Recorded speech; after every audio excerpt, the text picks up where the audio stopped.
Hallo und herzlich willkommen, liebe Freundinnen und Freunde von der farbigen Klötzli. Herzlich willkommen nach einer kurzen Auszeit von mir. Sind wir wieder zurück im Studio, zurück im Klötzli-Bau in der Kaverne von der bunten Steine. Ja, ich freue mich ganz grossartig wieder dürfen da sein bei euch und ja, zurück. Und ich glaube, ihr habt es schon gesehen, für die schon ganz seit dem Anfang jetzt dabei sind, was auf uns wartet.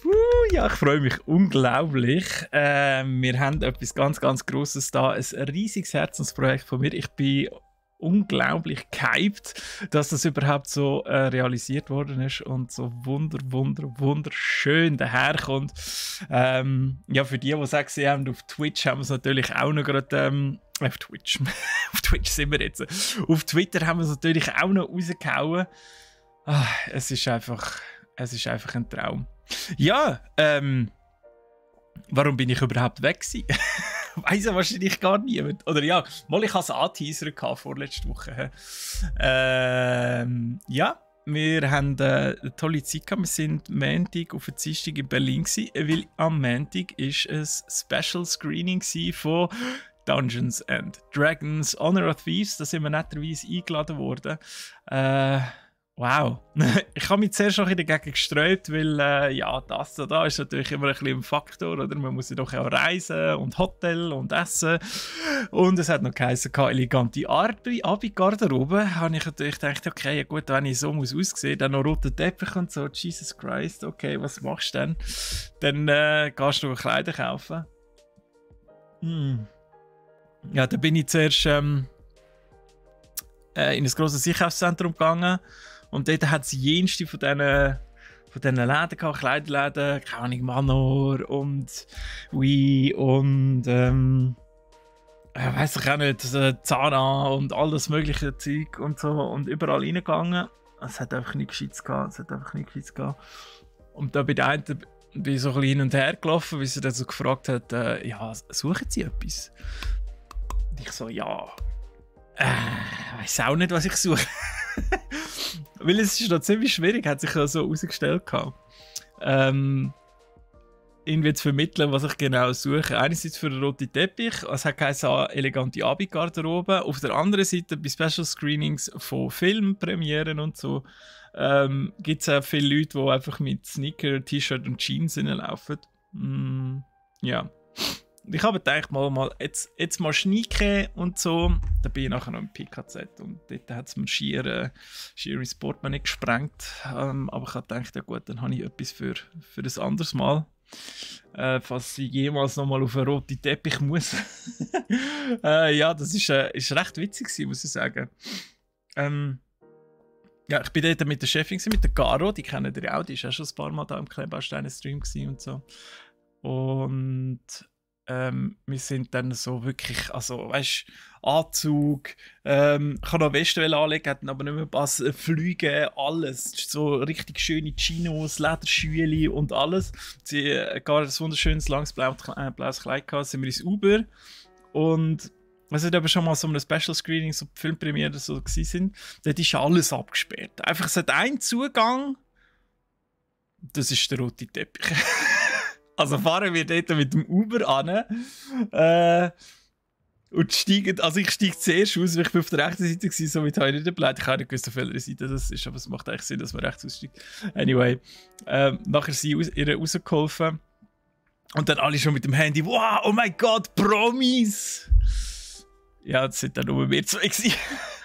Wir dann fix gerade zum Dings gegangen, zum Security. Ja, wir sind da eingeladen, keine Ahnung, wo wir noch unsere Tickets holen und so. Ja, dort hinten, da.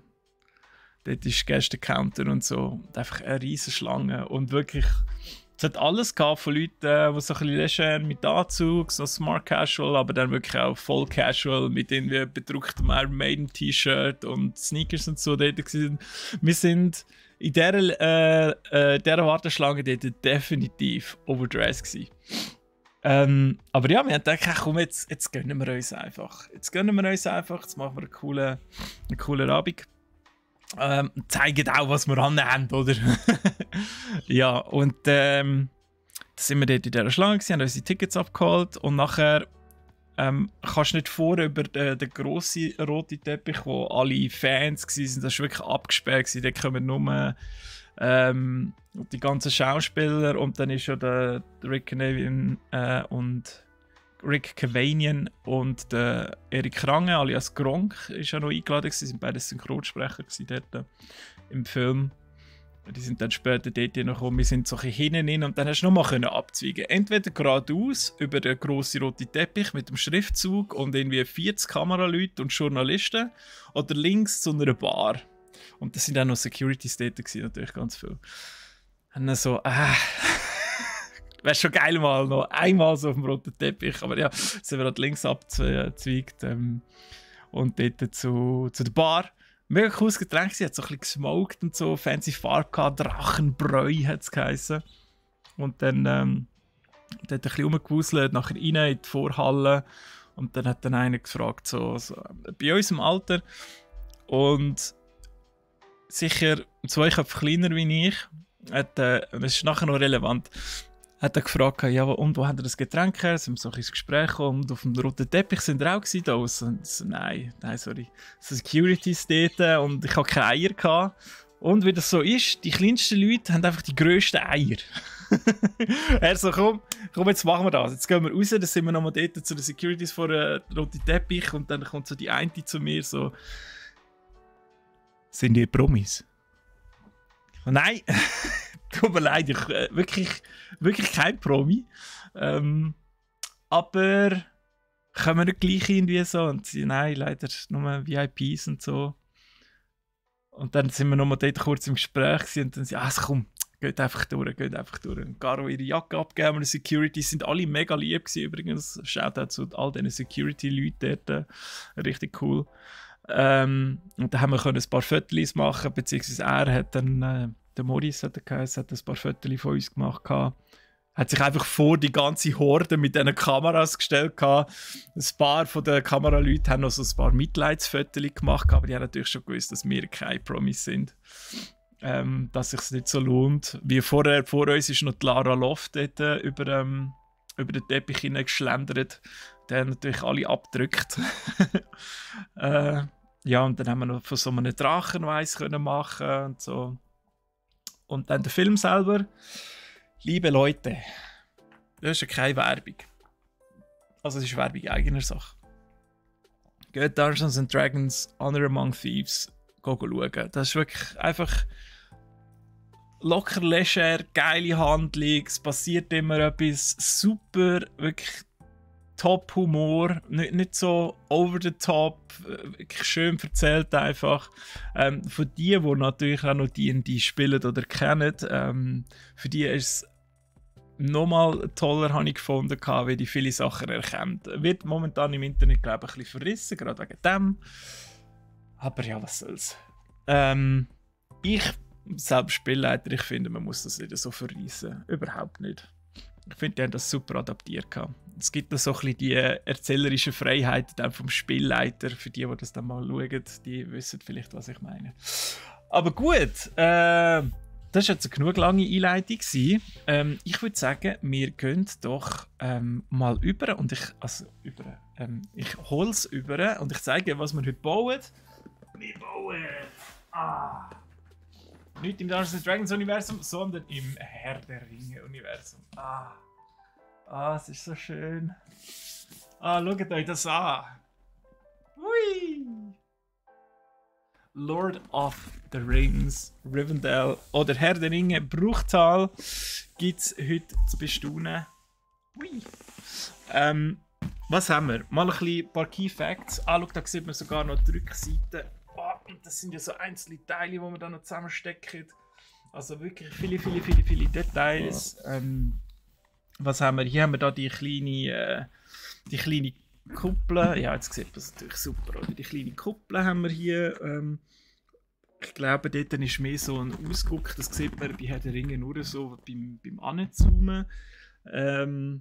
Ja, wir haben die einzelnen Figuren von Arwen, Gandalf, Legolas und so weiter. Der kleine Bilbo, der noch hier hockt, herzig.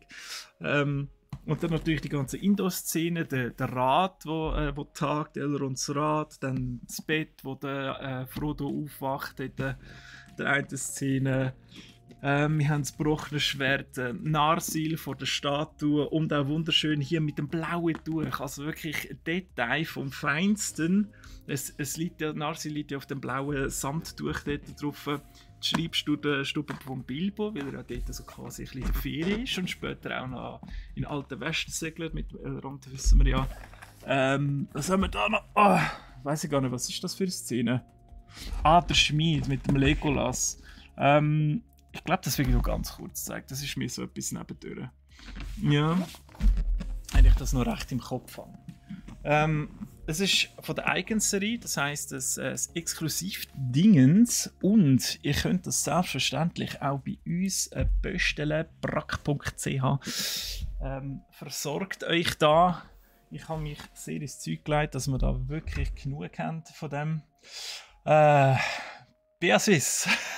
AG, ja danke vielmals. Ja, ich finde auch, es ist ein wunderschönes, gelungenes, in sich geschlossenes Set. Wir werden jetzt nachher auch noch sehen, wie sich das Ganze zusammenbaut, natürlich. Ich schaue gerade mal, ob ich da kann euch noch das Ganze durchlinken. So, für die interessiert sind, hier, voilà, bitteschön. Wir haben noch genug. Ja, also es ist schon ganz in Schwette gegangen, sehe ich doch. Aber wenn ihr jetzt noch eins kauft, dann kommen wir das sicher dazu. Dann weitere Details. Ab 18, ja, die meisten Ideas, Sachen, die so gross sind, exklusiv, sind ein bisschen an die ältere Generation gerichtet. Das ist bei dem nicht anders. 6167 Teile. Das heisst, wir haben ein Weile dran. Aber ja, genug geschnurrt. Wir machen das wunderschöne Paket jetzt mal. Oh. Es ist ja ziemlich wuchtig, also es wiegt doch schon einiges. Machen wir jetzt doch mal auf hier.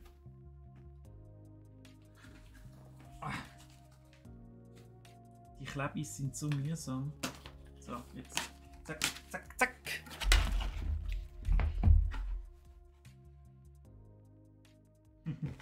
Auch noch witzig da, ein paar Szenen, vielleicht kann man das noch als Bild ausschneiden und so quasi irgendwo in einen Raum hineinhängen. So einen Miniaturraum. Die Schmelzung von der Elbering, also nein, nicht von der Elbering, von der anderen Ring. Also Elben, Menschen und Zwerge. Und dann haben wir hier noch die Szene vom Sauron gegen der Hochkönig von Gondor. Jetzt fällt mir der Name natürlich nicht ein. Ist ja super. Oh mein Gott. Jetzt oben ist gerade das Eis. Oh, das ist ja mal passend. So, ich schalte mal da schön um. Wir können nämlich nachher bald schon anfangen. Ich muss jetzt da ein bisschen... Oh Gott.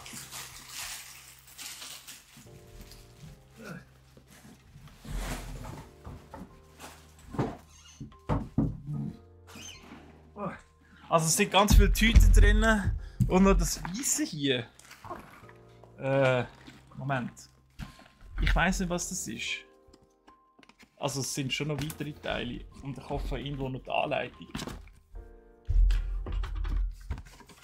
Das wäre schon noch schön, wenn wir eine Anleitung hätten. Sonst wird es so ein bisschen die Mission, den einen Ring dort in den Schicksalsberg reinzurühren. Yeah. So, wieder im Karton reingeliefert, die ganze Anleitung. Dreiteilig. Eben aus Rücksicht zur Umwelt ist ja das jetzt. Also mittlerweile ist es nicht einmal mehr neu bei Lego. Oh, schön, schaut das mal an. Ein bisschen Details, oder? Ui, es ist ganz hell. Einen Moment, ich muss da mal schön die Kamera. Ihr seht ja gar nichts, wenn das so hell ist. Wunderbar. Also, Helligkeit ein bisschen aber. Nein, das nicht. Das da. So, jetzt seht ihr ein bisschen etwas, oder? Das sind die 3 Anleitungen hier für Bruchtal. Und was euch vielleicht auffällt, ist oben das Elbenblatt. 1, 2 und 3 Blättchen. Finde ich mega herzig. Das ist einfach so, das sind so kleine Details, oder, die irgendwie Spaß machen, finde ich. Es wird hier auch angezeigt, natürlich, was man genau baut hier. Das heisst, als allererstes widmen wir uns Elrons Turm. Ein bisschen. Sehr schön. Es steht echt hier am Anfang noch ein bisschen etwas. Welcome to Rivendell. Für die schon vergessen haben, wie das Ganze ausgesehen hat. Damals noch in Film, ist ja in Neuseeland gedreht worden, nicht ausschließlich, aber diese Szene eigentlich einen natürlichen Hintergrund schon fast. Und nebenzu die ganzen Designer, die Rivendell designt haben, für Lego natürlich. Ganze, was sind das? 9 Leute. 9 Leute. Ist die Nummer zufällig gewählt oder ist das echt, hat das irgendwelche Gründe, dass das 9 sind? Die Gefährten, hä? So cool. Sie haben sogar Blueprints verwendet vom Film als Referenz. Okay, darum ist es relativ näher mit der ganzen Architektur am Original braucht halt. Natürlich ist es nicht so groß, oder, aber man sieht hier die wunderschöne Kuppel, man sieht hier noch den Anfang von dem Turm und dann so etwas in die Richtung vom Haus her mit den kleinen Brücken und so. Ich glaube, das wird fantastisch, sage ich euch. 20 Jahre ist schon her seit Return of the King. Unglaublich. Ja, und das sind noch die anderen Lego Herr der Ringe-Sets, die es mal gegeben hat. Viele davon natürlich nicht mehr einfach so im Handel, also ich sage mal im offiziellen Handel, erhältlich. Und das schließt jetzt doch den Kreis ein bisschen, finde ich. Weil, ich meine, hier haben wir wirklich die Ankunft mit dem Gandalf drinnen. Der Mine von Moria, Helms Klamm, Orthanc, der Ambush. Das schwarze Tor fehlt eigentlich noch. Fällt mir da auf. Das schwarze Tor fehlt noch. Vielleicht noch so eine. Oder der Schicksalsberg, aber ich weiß nicht, wie interessant das wäre, um das zu bauen. Außerdem hätte ich wirklich relativ viel Detail noch mit dem. Es gibt ja dort die kleine Rampe, wo du vorne laufst, oder? Wo nachher der Frodo und der Gollum kämpfen. Dass das vielleicht noch ein Thema wäre, etwas Größeres zu machen, sehr detailliert. Oder verschiedene Szenen, dort, wo sie auflaufen zum Schicksalsberg oder kraxeln mehr. Ja. Toll, ich darf jetzt in den Berg, ich sehe es, Nummer 1 und 2, ich habe nur das 1 hier. Ich darf jetzt so geschwind mich verabschieden und das 2 noch suchen. Das 3. Und das 2. Ich hoffe, das ist alles. So. Sir SCB, welcome, welcome. Mal reinschauen, was bei dir empfohlen war. Oh. Was ist bekannt in der Schweiz? Sind wir bekannt in der Schweiz? Das ist ja gäbig. Ja, mega gut. Ja, merci schön, bist du da in diesem Fall. Und perfekt zum Start mit Lego Bruchtal. Ich meine, was für einen besseren Start gibt es, um bei uns mal mit auf den Zug aufzuspringen. Hier haben wir noch irgendetwas Spezielles. Ein Stöffli. Die Capes! Oder? Das sind die Capes von den einzelnen Figuren. Gandalf, Frodo, Bilbo. Keine Ahnung, wer hat blau?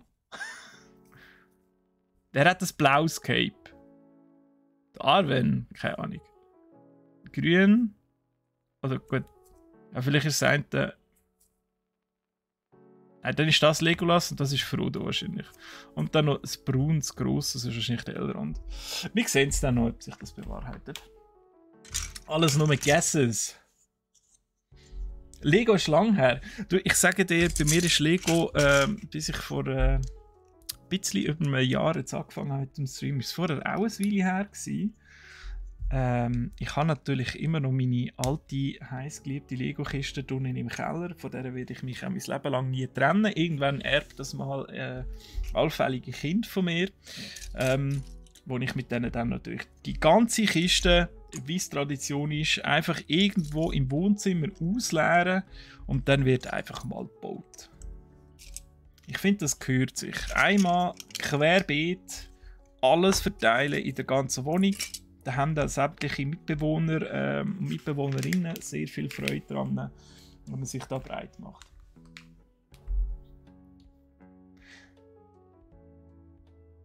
Ich bin schon viel am Basteln, aber mehr mit Holz und Opalen schleifen oder so. Okay, also mehr richtig Schmuckbereich. Oder wo bewegst du dich dann da mit dem Basteln? Weil ich bin mit Basteln bin ich schon auch sehr ein grosser Fan davon. Als bekennender D&D, Dungeons & Dragons Nerd, habe ich mich natürlich auch ein bisschen am Basteln verschrieben und am Möhlen und so.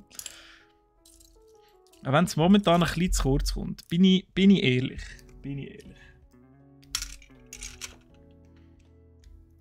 Aber darum ist das so eine wunderschöne Abwechslung, wenn ich da einmal in der Woche ein bisschen mit euch klötzeln kann. Vor allem, wenn es dann noch so ein Personal Favorite ist, wie jetzt Bruchtal. Wir machen übrigens hier unten, es gibt noch einen weiteren Teil. Also es ist nicht nur der Turm, es ist noch so der Gang ist auch noch dabei. Ich glaube, das ist etwa so dort, wo der Frodo so ein bisschen bei dem Balkon raushängt und dann der Sam kommt und so, hey, ja, wenn wir nicht da bleiben und nein, das geht nicht und bla bla bla, ich glaube, ich gehe. Irgendwas in die Richtung. Ich muss unbedingt wieder Herr der Ringe schauen, fällt mir gerade ein. Nuki, welcome! Hey, schön bist du da. Hast du ein gutes Tag verwünscht heute? Also ich meine, hier ist sowieso perfekt. Schau mal das an. Bruchtal. Ich werde das noch ganz viel hören. Ich bin richtig am Übergehen. Das ist doch wahre Freude. Oh ja, in der Nacht mit blutigen Füßen draufstehen, auch tolle Erfahrung. Absolut, ja.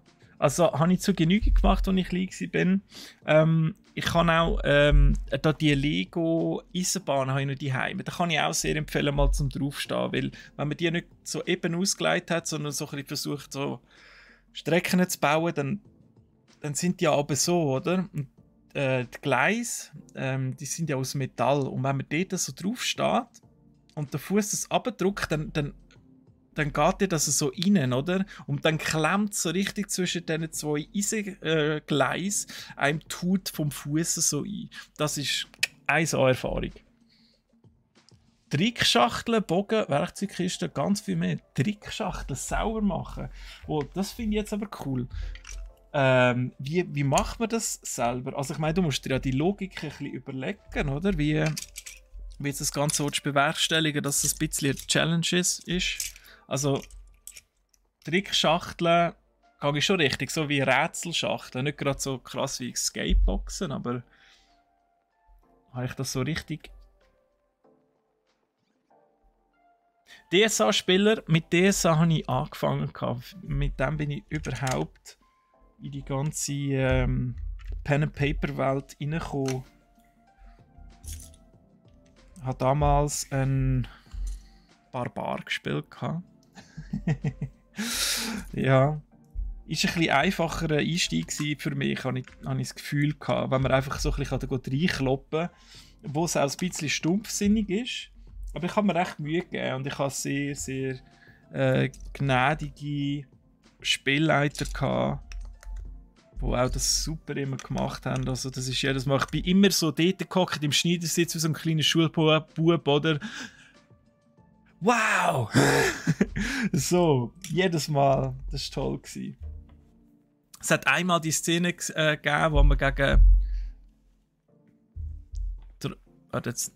Troll, aber nicht Trollzacker. Oder ist das das Gleiche? Ich weiß es nicht mehr. Aber wir gegen Troll irgendwie haben müssen kämpfen und in der Mitte hat einer versucht, so ein hure Dämonenritual, Beschwörungsritual abzuhalten.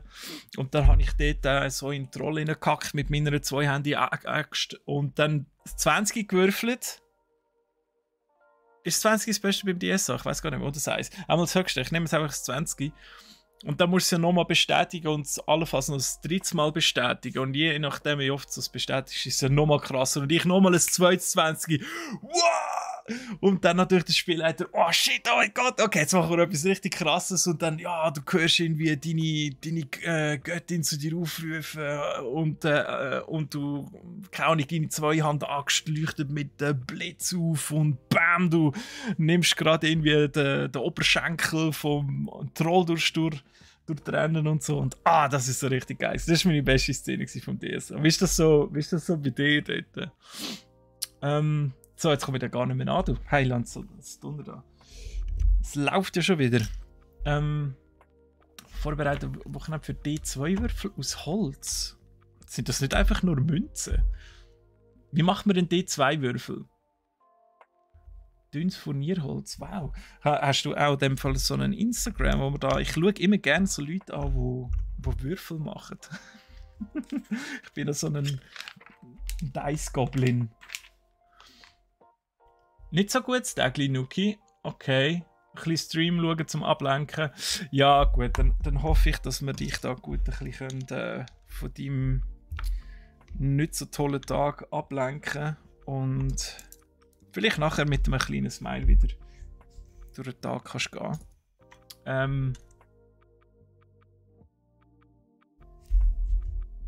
Wird das Geschenk für eine Kollege zum Geburt im August? Ui, da ist aber noch genug Zeit. Und wenn es verschenkt ist, dann aufs Insta-Profil. Ja, dann ist klar, dass du jetzt noch nicht zeigen kannst. Das ist schwierig.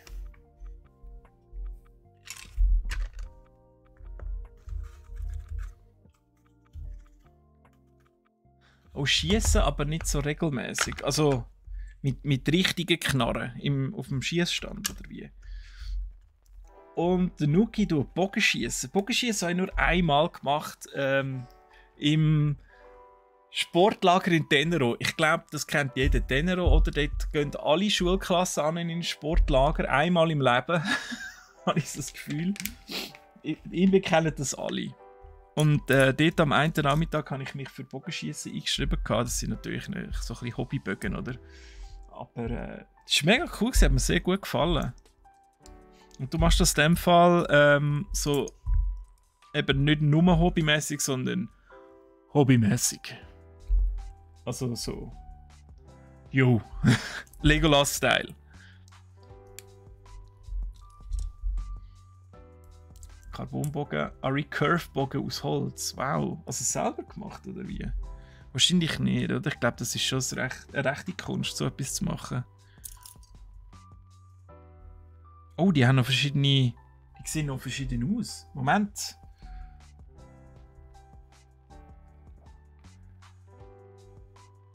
Nein, der ist richtig. Der ist richtig. Aber der unterste nicht.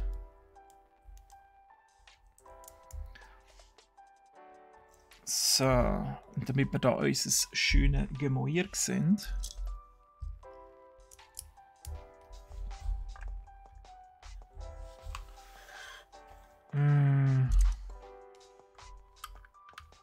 Eins ist gut, 20 gar nicht. Die würfeln verkehrt. Gut, da kann man jetzt streiten drüber. Aber ja, stimmt, okay. Das Eis ist es. Dann ist es halt das Eis. Dann habe ich halt 2 Eis gewürfelt. Ich habe jedes Mal, wenn ich wieder ins DSA zurückkomme, habe ich wieder müssen, fragen, wie muss ich jetzt mit dem Angriff und dann parieren und dann Schaden oder was er muss parieren und wie geht jetzt das? Das ist sehr verwirrend für mich irgendwie.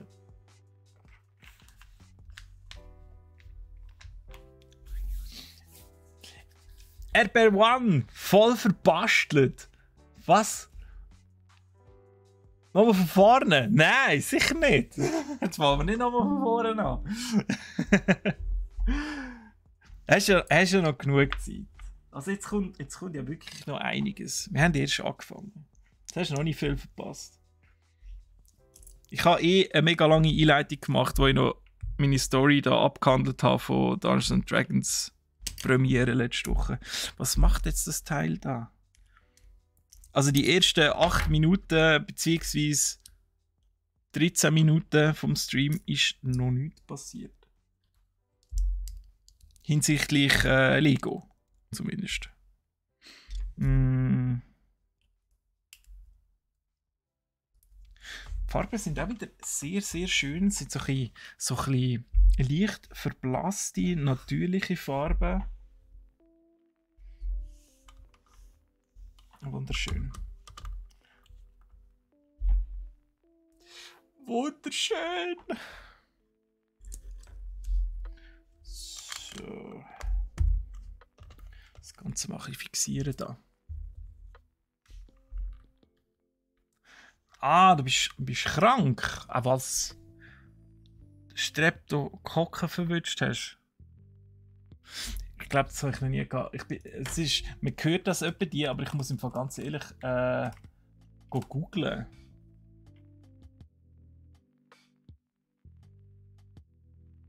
Ist das so etwas wie Angina?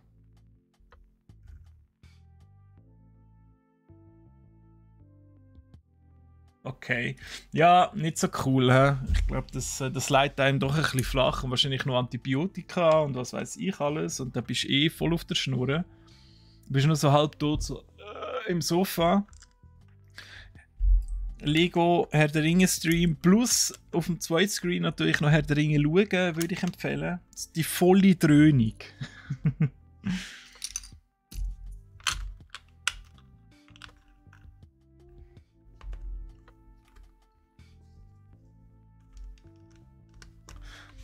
Nuki tut sogar das chinesisch traditionelle Bogenschießen lernen. Im Stehen, Sitzen, Laufen und Reiten, oder? Oder sind das nur die Mongolen?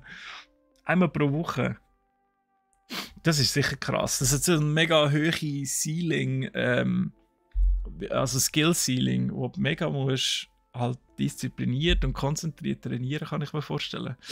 SB, in dem Fall, merci für den Lurk. Sitzung vorbereiten. Oh Mann. Der Rufus Nachtischleben wieder D20, nicht D2. Ah, okay. Aber ich wollte Fotos sehen, unbedingt. Und merci für den Follow, das ist sehr, sehr nett. Der hat ganz viel Spaß. Ich hoffe, dem Fall das 1 zeigt nach vorne und nicht das 20, wenn du die Lampe platzierst. Am Schluss gibt es wieder einen Eiffelturm, wenn ich so weitermache. Ja. Kommt darauf an, wie viel das ich schnurre. Wenn ich so viel schnurre wie jetzt gerade, dann ja. Dann gibt es nochmal einen Eiffelturm. Oh mein Gott! My precious! Schaut mal da! Ja! Es ist meiner! Mein eigen! Mein Schatz! Komm! I love it! Ah, the details! Oh, da ist noch ein zweiter! Und ein dritter! Betrug! Ah, nein, stimmt, das sind die von der Elbe. Voilà. Ja. Der eine ist nicht ganz so goldig wie der andere. Aber nicht so schlimm. Ich kann leider nicht alle 3 betiteln. Ich weiss noch, der eine ist beim Elrond, Valia bei der Ring von der Luft. Dann der eine ist bei der Galadriel. Und der dritte, ich weiss nicht, wem der dritte Ring gehört. Ah, dann dem von Hobbit. Wie heisst der schon wieder? Hey? Zieh mal den Ring an, Kappa. Er müsste sich ja eigentlich natürlich anpassen, oder? Ich fühle mich beschissen. Es geht einfach nicht. Der tut sich doch natürlich anpassen, oder? Die magischen Ring. Soll ich jetzt einfach warten? Passiert es vielleicht noch?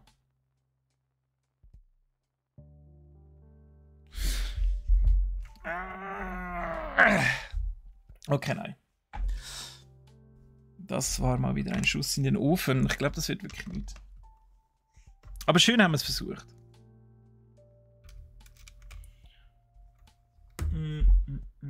Ah, hey, nein, Leute. Sagt mir doch, dass ich wieder alles nochmal falsch mache hier. Das kann ich nicht einmal wegnehmen.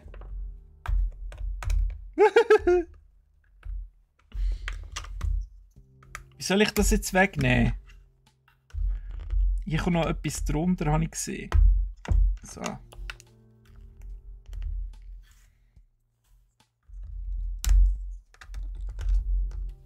Ich verbeuge das noch. Kann man das echt so? Ah, ja. So geht's. Ich bringe das kleine Werkzeug an seine mechanischen Grenzen. Das gute mechanisch ist es nicht. Was ist es? Was auch immer. So. Und jetzt kommt nämlich das da noch. Bringe mich einfach draus. Die grosse Hoffnung, der eine Ring gefunden zu haben, hat mich daraus gebracht.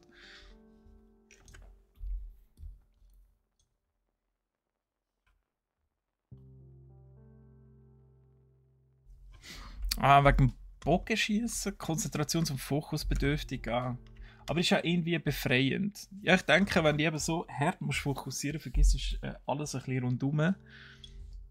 Dass das so ein bisschen wie Meditation ist, kann ich mir bestens vorstellen. Wenn ich da amix meine Miniaturen bemale, ist das auch ein bisschen wie Meditation für mich. Und dann konzentrierst du dich so krass, dann vergisst du einfach alle Gugus drumherum.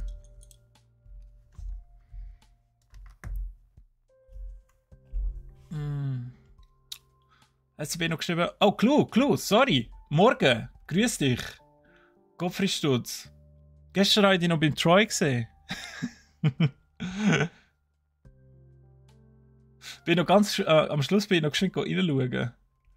Einfach weil ich habe eine Subscription angezeigt bekommen, obwohl ich ihm noch nicht mal gefollowt habe mit dem neuen Konto. Das war weird. Aber ja, der hat noch den Follow dort gelassen. Braucht halt gar nicht. Der Barracks und du hätten es machen. Also was im Stream, oder wie? Im Co-Stream. Ja, es gibt halt nur ein Bruchtal und das ist jetzt bei mir. Intimschmuck vom Legolas finde ich auch geil. Für den Ring. Wer weiß, er hat seine Hose nie abgezogen. Es könnte alles Mögliche sein. So. Genug blöschelt. Jetzt werden da mal ein paar Blümchen platziert. Few months later. Ich bin gerade eben so gehypt, dann muss ich einfach wirklich mir ein bisschen Zeit lassen, das Ganze geniessen hier mit dem ganzen wunderschönen Bruchtal.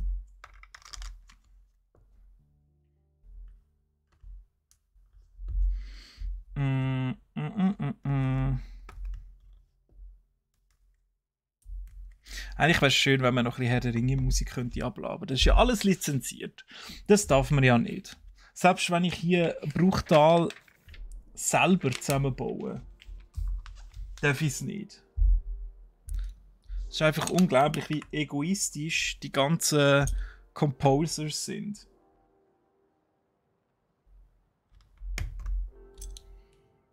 Immer wenn sie ganz Kohle für sich legen.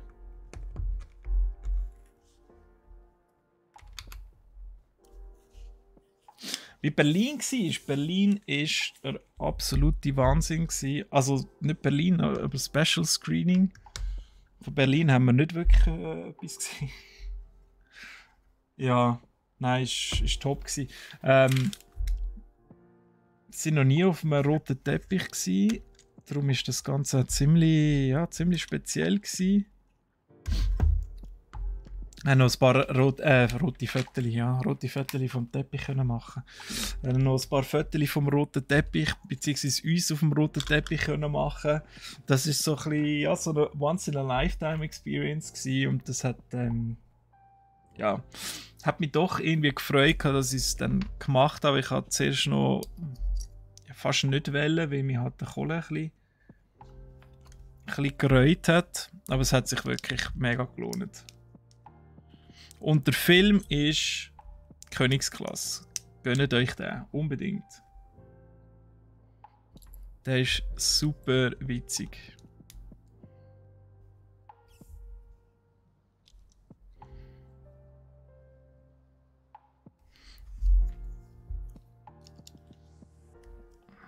Und man muss auch nicht unbedingt D&D spielen, dass man alles versteht. Natürlich hilft es bei gewissen Sachen, das noch ein bisschen besser zu verstehen oder ein bisschen witziger zu finden. Aber ich finde, sie haben es recht gut angebracht, dass man es auch so versteht. Mega toller Humor. Sehr einfach zum Verstehen, nachvollziehen.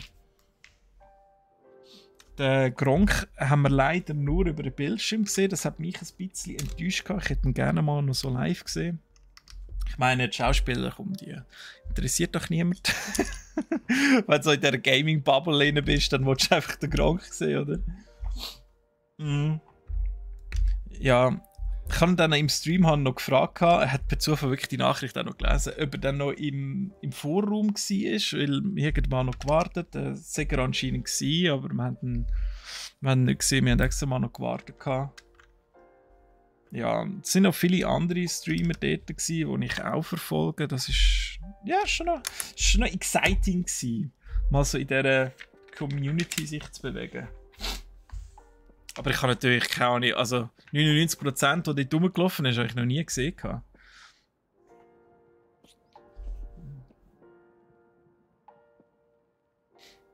Was? Die Kollegin hat das versprochen? Was? Leislich im Hintergrund. Sollte auch sein. Musik. Aha. Nein, das ist. Ich habe ja auch schon Musik abgeladen von dem Twitch, wie heisst es? Soundtrack bei Twitch. Selbst dort gibt es manchmal so einen Abschnitt, der einfach stumm ist. Und ich meine, das sind die Soundtracks von Twitch selber und trotzdem wirst du manchmal gemutet. Das ist einfach nur dämlich. Und dann nachher noch irgendwie so hochoffizielle Musik abzulassen von Herr der Ringe, da kommst du sicher gerade einen DMCA-Strike über. Das getraue ich mir jetzt wirklich nicht. Da komme ich dann noch Schläge über von der Steffi.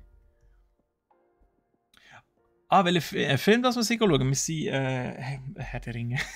Herr der Ringe. Dungeons and Dragons. Honor Among Thieves sind wir schauen.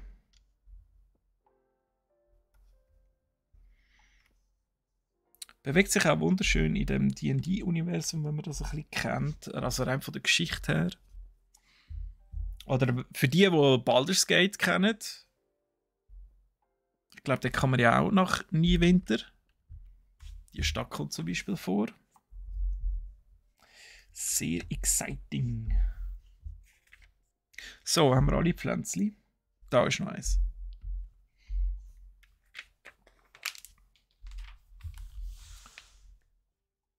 Ich verfolge Streamer, ja. Also ich bin ein sogenannter Influencing Stalker. Ich habe meine Kamera immer dabei. Und ob sie wollen oder nicht, ich mache ein Foto mit denen und poste es dann auf LinkedIn natürlich. Das ist eine Top-Plattform oder unter den ganzen Hipsters. Und Xing. So, der Frödu. Da haben wir den Frödu. Mit den kleinen Füßchen. Die kann man nicht mal bewegen, weil die haben kein Gelenk. Er steht jetzt einfach.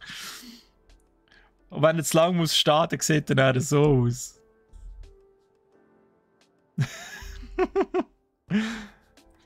Das ist etwas sein Face, wenn er die Nazgul sieht. Toll. Oh, das blaue Cape kommt er noch über. Kommt das Blaue über? Der Frodo hat das Blaues. Wie macht man jetzt das? Das muss man so zusammenlegen. Okay. Da muss ich aber den Kopf nochmal abdrehen.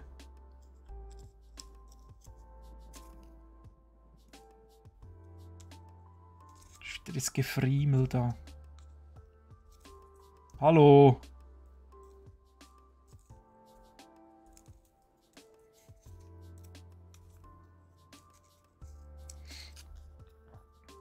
Ja, mit den Partnern sind wir noch so ins Gespräch gekommen, der eben da die Getränke gefragt hat, wo wir die her haben und so, was ich am Anfang erzählt habe.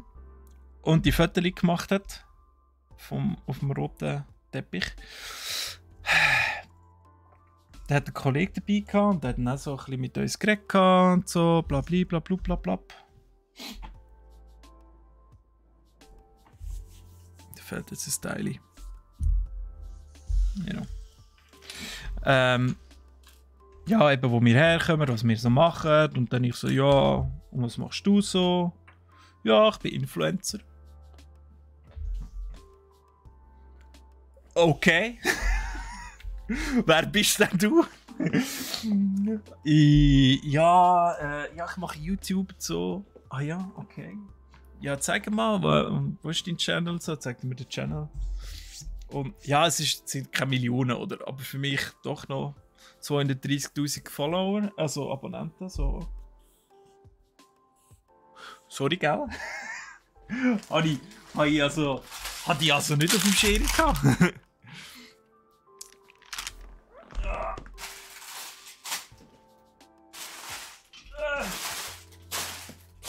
Wo ist Schiri?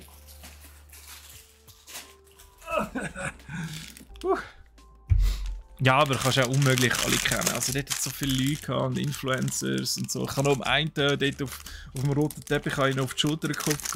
Hey, kannst du nicht ein Foto von uns machen? Das war wahrscheinlich auch einer so. Weil dort vor auf dem roten Teppich sind wirklich nur die Hardcore-Influencers gewesen, also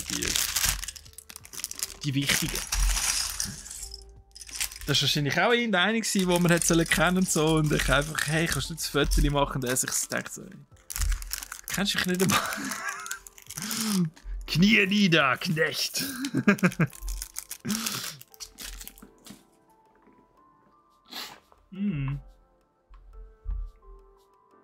Gut.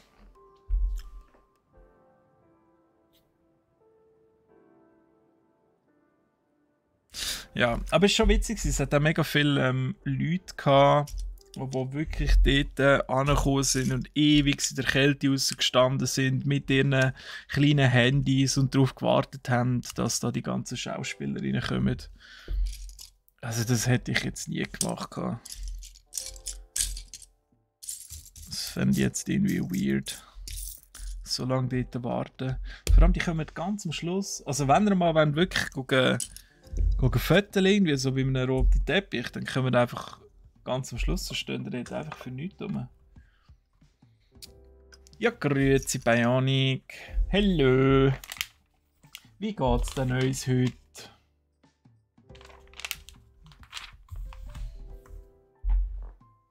Oh, da muss ich wieder genau schauen, wo ich das Zeug platziere.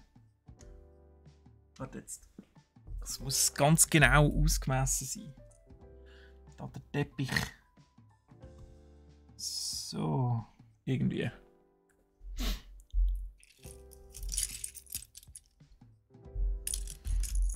Die Ausrüstung muss ich da bei Brack kaufen, hä?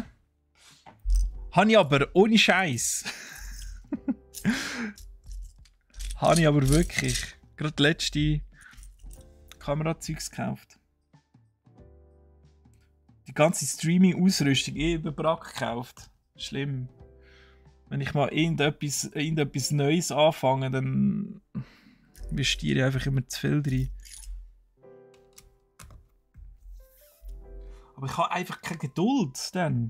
Es muss einfach jetzt sein. Jetzt. Alles jetzt. Mondlandung schon fertig? Ja, vor 2 Wochen. Bionic, hey. Wann bist du heute aufgestanden? Bist du wach?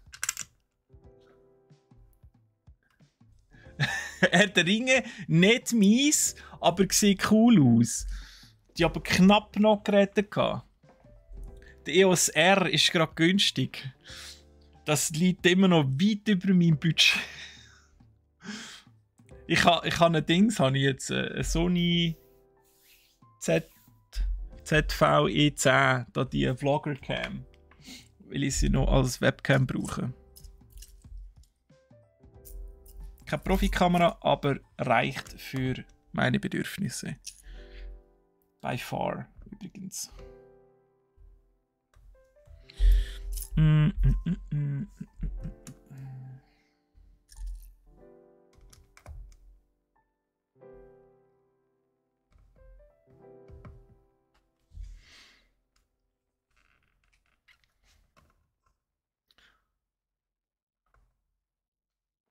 Was noch am Schlafen? Angeschlagen? Alle krank?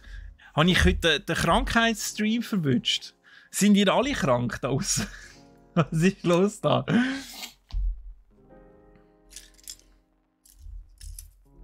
Sich alle angesteckt.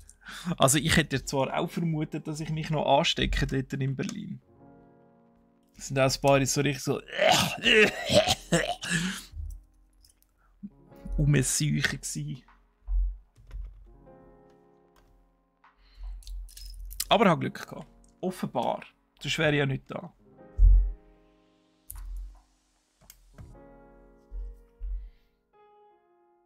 Geht schon wieder eine Welle rum? Ja, aber nur weil sie jetzt ein bisschen Schnee angerührt haben, müsst ihr nicht wieder einfach Hosen aus, Unterhosen aus und außen in den Schnee hocken, oder? Ihr müsst halt mal lernen, den Drang ein bisschen zu unterdrücken. Ich verstehe schon gerne, dass ihr auch ein bisschen frei habt und sagen, ja, ich will jetzt mal nicht arbeiten und so, aber so extrem müsst ihr jetzt nicht sein. Oder?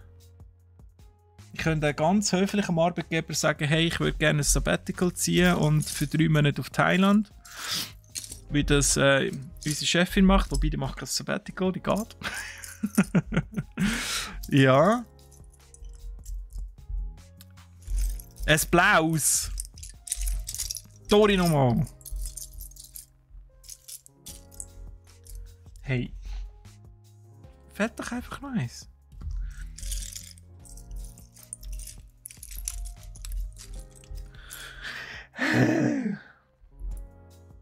Also es müsste da sein. Es ist aber nicht da. Habe ich es noch irgendwo im Sack? Zum Glück hat es hier noch nichts im Düssel.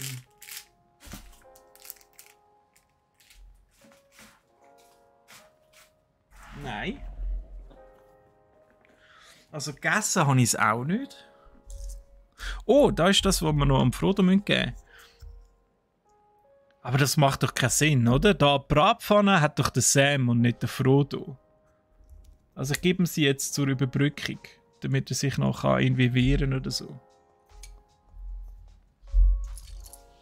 Kann er da oben kann er anstehen. Da. So.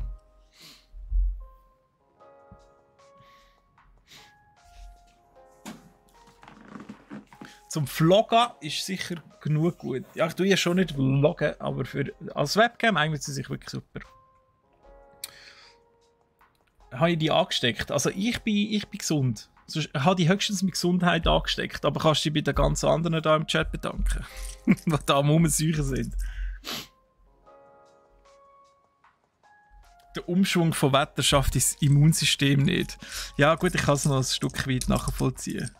Ist ja gerade brutal, oder? Also bei uns hat es, ich habe von meiner Terrasse aus habe ich wirklich gesehen, wie es auch noch am Hügel noch Schnee angerührt hat. Da hat es mir einfach komplett abgelöscht. Also jetzt ist einfach fertig Schnee. Jetzt ist einfach genug heute unten. Das habe ich jetzt einfach gesehen, oder? Jetzt ist der April.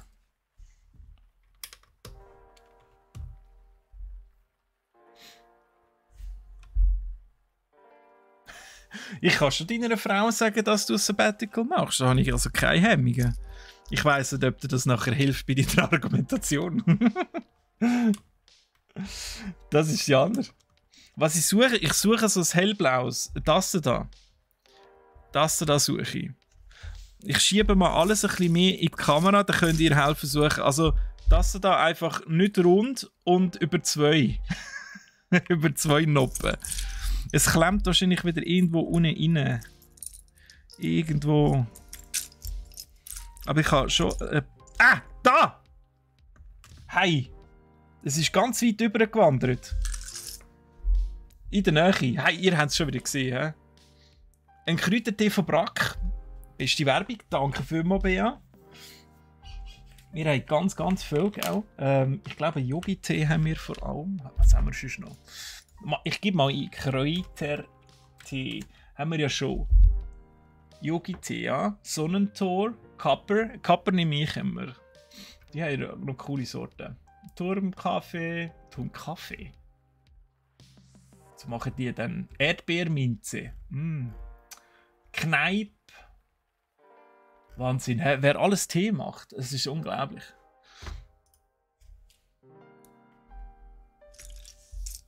Die ganze Zeit gesehen? Ah, scheiße. Nuki, komm, wir wechseln. Ich tue ein schnurren und du tust da einfach ein bisschen klötzeln. Du musst einfach in 2 Minuten musst da sein. Oder ich nehme so einen Erdbeerminztee. In der Zwischenzeit. Ah, es wird alles so schön verwinkelt. Das ist so schön.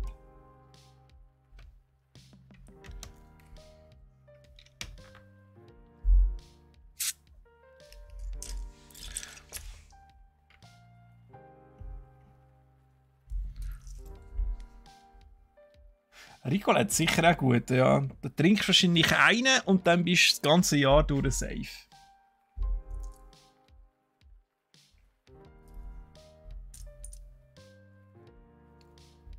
Ah, der schöne Farn. Wow. Wow. Ah, schön. Schon ein bisschen Detail. Keine Detail. Ah, Moment. Das Zweili kommt nur da hinten an. So. Und da kommen Einerlis. So. Sieht ein bisschen aus wie so Alien-Zungen.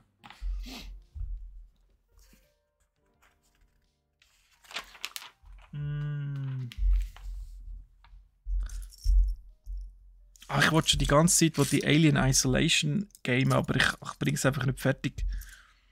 Einfach zu wenig Eier für das Game. Ich traue mich nicht.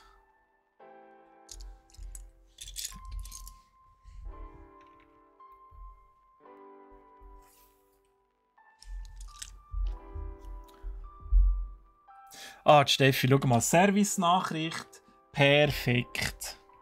Alle Kräutli-Tees. Das ist gut. Egal über was wir reden, was machen wir jetzt? Egal über was wir reden, wir müssen irgendwo einen Shop-Link reinhauen. Das finde ich super.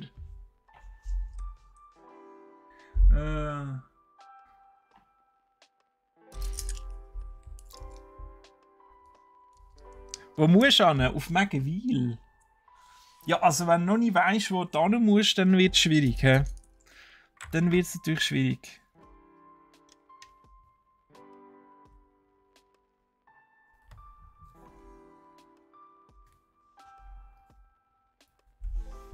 Ich warte schon nur darauf, dass irgendeiner von euch einfach mal da reinplatzt und sagt, so, jetzt mache ich. Hau ab! Es haben schon viele Wellen. Oh. Warte jetzt. Wann ist denn da hinten noch ein Bruns angekommen? Hä? Oh mein Gott, das habe ich ja nie gesehen da hinten. Also Leute, es wird wieder seine Zeit dauern. Ich habe aber auch wirklich eine schlechte Nacht gehabt. Zu meiner Entschuldigung und Rechtfertigung. Ich nehme ja die Schuld nie persönlich auf mich. Ich schiebe es immer auf irgendetwas anderes. Ja, ich habe nicht so gut geschlafen. He? Also einfach tun wir da bitte nachschauen, dass es ein bisschen schwierig wird. So, Jetzt aber.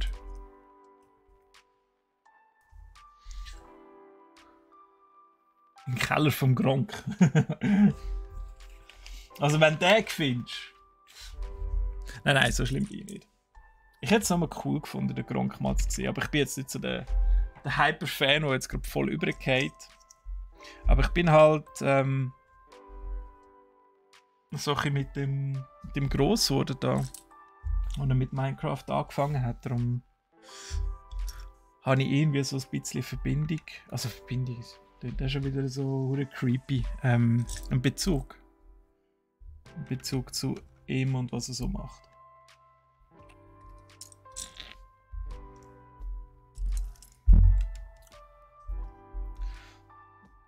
Natürlich AB von Yogi-Tee sehr zu empfehlen. Oh, okay. Wir haben Kenner unter uns. Ich habe ja auch so einen Schrank voll mit Tee. Habt ihr das auch? So viel Tee zur Auswahl, aber man trinkt eigentlich immer nur 1, 2. Ja, für wenn wir mal Gäste haben, dann könnt ihr ein bisschen auswählen und die wollen ja vielleicht auch nicht das, was wir trinken. Er hat schon mal einen Tee wählen, der heimgekommen ist. Trinken nur Kaffee.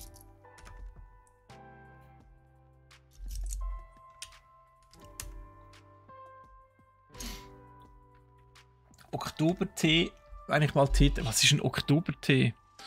Ich könnte mir vorstellen, was ein Oktobertee ist. Ein Kaffee? Nein, ich habe schon einen Kaffee gehabt, aber nach dem Stream nehme ich definitiv nochmal einen Kaffee. Der wächst an Sträuchern und wird im September, Oktober geerntet. Echt? Also, das Kräutchen wächst an Sträuchern, an irgendwelchen Sträuchern. Wie so ein Mitesser hängt es einfach irgendwo an einem fremden Gestrüpp und saugt den so langsam aus.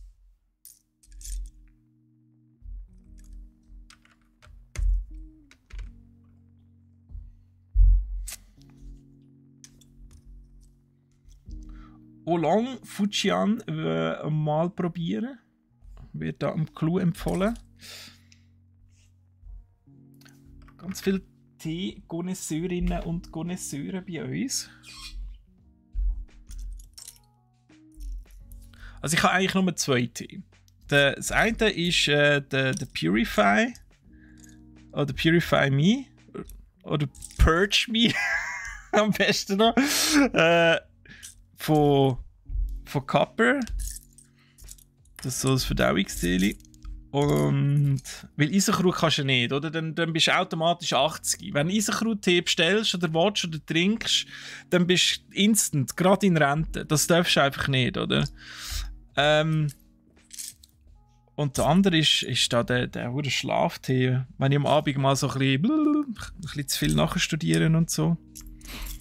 Mit irgendwie, was hat der drin? Da habe ich jetzt vorhin gesehen, da bei uns. Sweet Dreams. Mit Bio-Kräutertee mit Kamille, Zitrone, Melisse und Lavendel. Das finde ich auch noch fancy.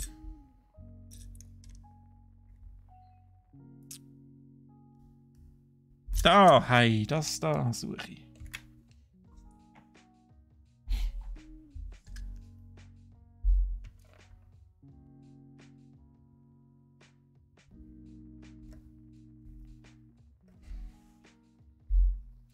Der Oktobertee ist meistens weiß bis rot farblich. Je nachdem, wie viel Sonne die Beere bekommen haben. Oder what? Haben wir den? Steffi, wo ist die News? Jetzt gebe ich Oktoberfest ein, das suche ich. Warte, Oktobertee. So. Aber, Oktobertee haben wir kein Suchergebnis, aber für Oktoberfest. Okay. Interesting. Kannst du ja auch Spinat waschen. Was? Als Tee? Spinattee? Nein. Also Spinat finde ich auch etwas richtig Geiles. Also so schön schön ein bisschen angezogen mit so richtig Zwiebeln, ein bisschen Butter und dann noch ein bisschen Gewürz und dann am besten gerade das Gesicht so gerade so voll rein. Richtig gern.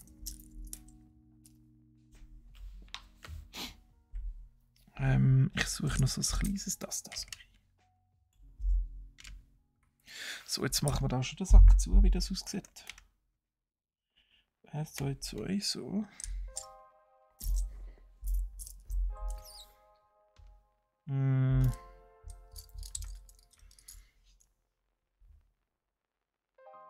Richtig kräftiger Tee, der Oktoberfest-Tee.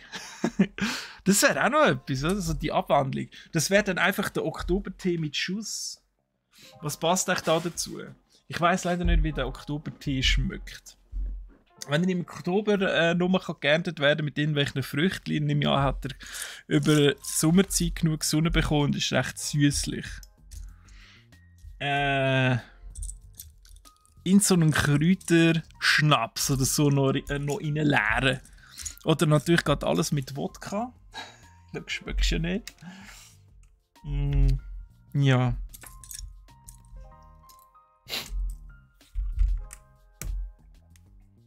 Wow, letztes Jahr hat mich der Typ so aufgeregt. Wir sind jetzt der Maxi vor einem Monat oder so mit einem Kollegenpärchen und einer Kollegin.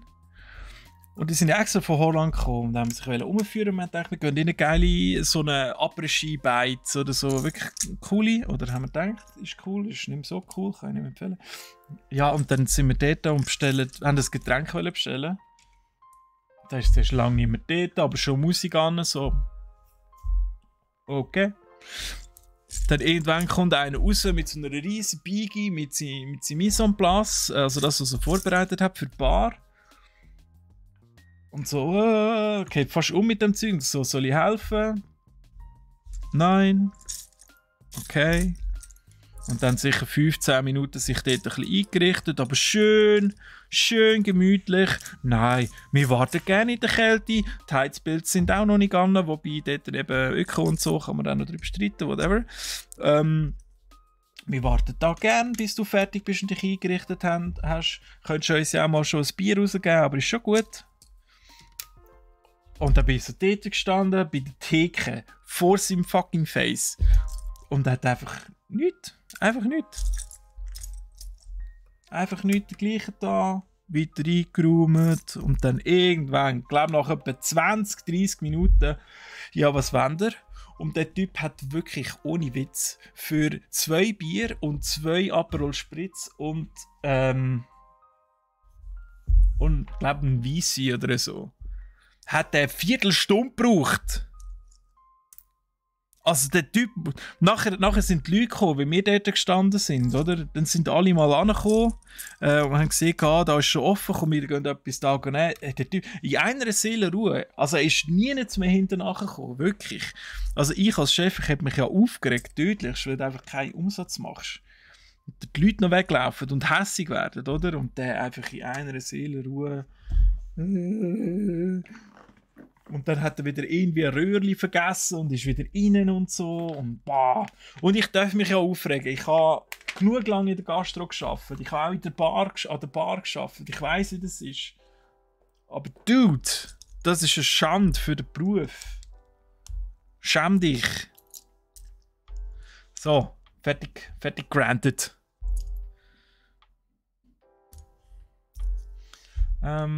Après-Ski in der Schweiz ist kein Après-Ski. Ja, kann man auch noch darüber diskutieren.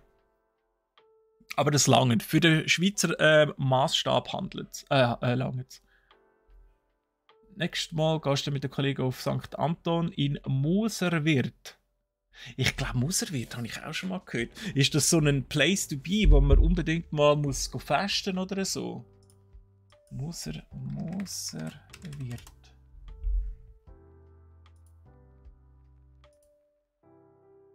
Oh, Jesus Christ, das ist ja riesig! Oh mein Gott! Kann ich euch das jetzt zeigen da? Warte jetzt. Ich kann jetzt. Warte jetzt. Also. Da, das Bild ist gut.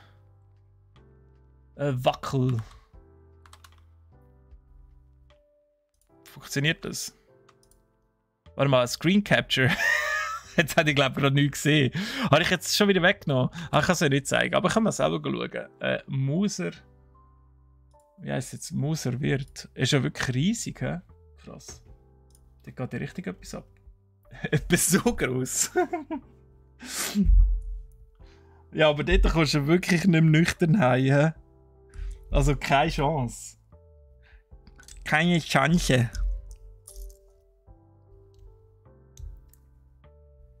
Ich war früher viel im Après-Ski, aber Österreich ist top. Ja, Österreich hat halt auch so ein bisschen den ganzen Vibe mit der Gastfreundschaft, oder? Die haben das einfach auf so einem Niveau, da kommst du einfach nicht dran an. Das machen sie schon super top.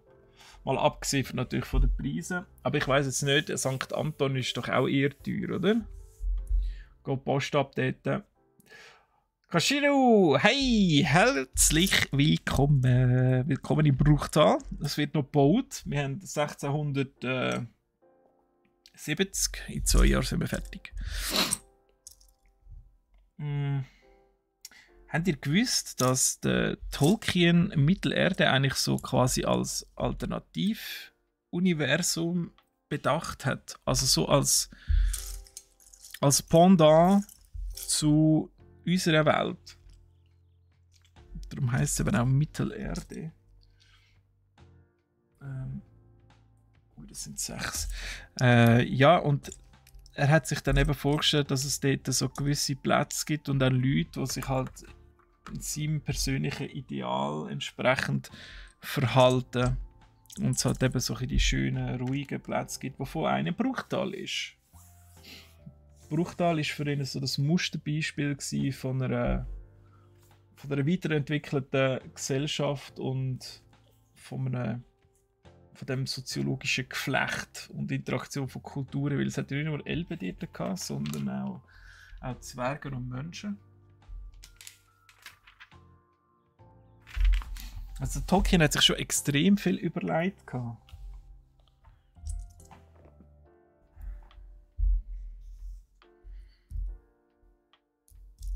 Eine ideale Welt.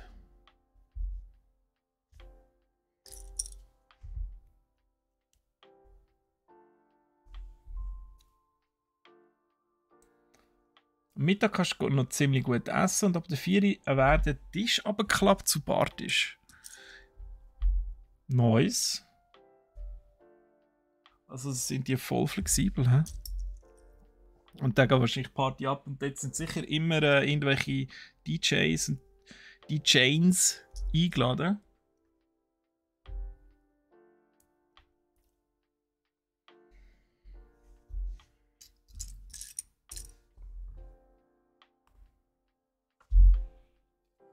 Ah, ist das schön.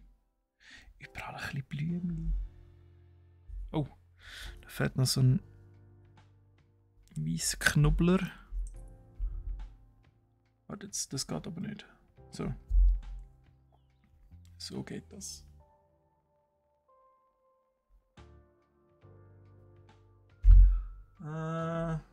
Okay. So. Das ist so quasi dann so ein bisschen der Geheimgang, wo man da unten kann. Gerade in den Weinkeller einsteigen.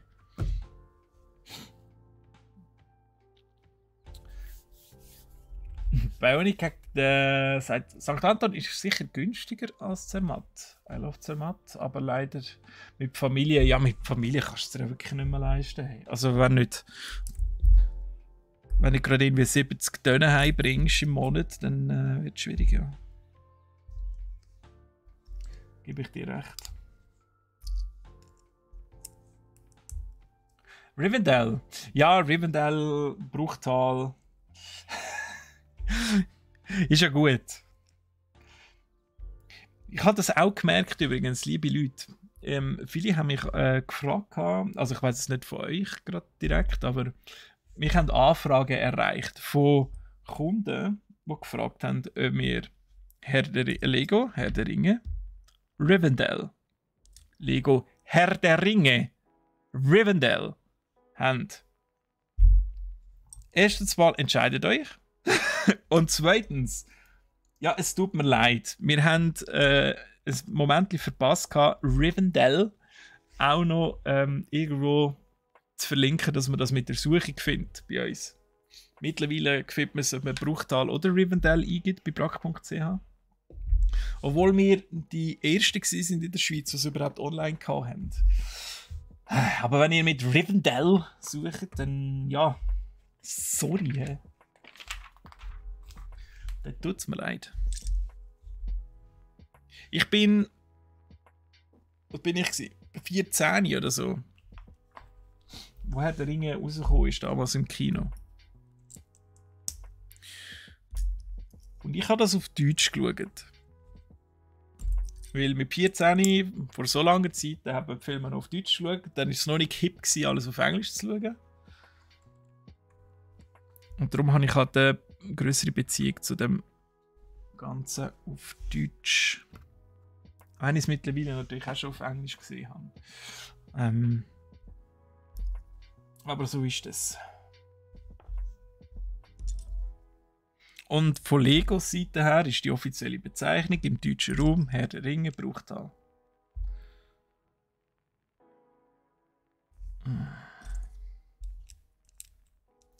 Blum hat auch noch Zermatt Hammer, aber irgendwie nicht mehr das Gleiche, seit Anni gestorben ist. Ihr Sinalco ist einmalig. What? Was? Also, hä? Das Anni? Also erstens mal, wer ist Anni und was ihr Sinalco? Sinalco ist doch eine Marke. Gibt es da einen Drink, der Sinalco heisst? RB1 hat anstatt Handcreme Gleitmittel bestellt. Kann man natürlich einfach verwechseln, aber ich hoffe, du hast in dem Fall wenigstens auf Silikonbasis Gleitmittel, dann hilft es vielleicht auch noch ein bisschen, das Ganze ein bisschen zu isolieren da. Es flutscht dafür schön, hä? Es flutscht dafür schön.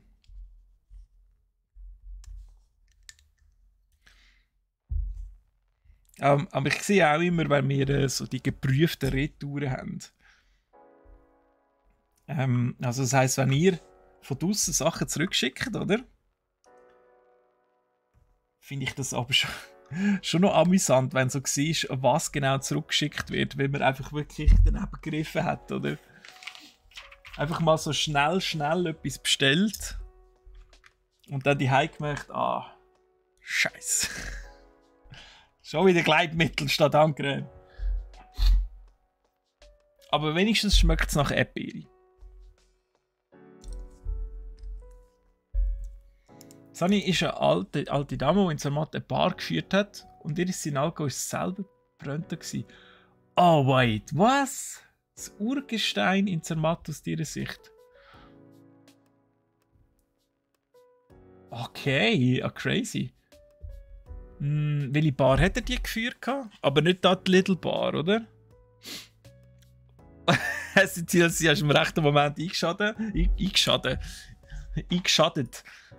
Ja, wir unterhalten uns gerade über Handcreme und Gleitmittel. Was ist besser? Deiner Ansicht nach. Ja, das sind unsere schönen Themen von heute. Wir gehen wieder zurück ins Studio und schalten direkt ab. Oberländer sind komisch. Ich bin kein Oberländer, ich bin Hinterländer.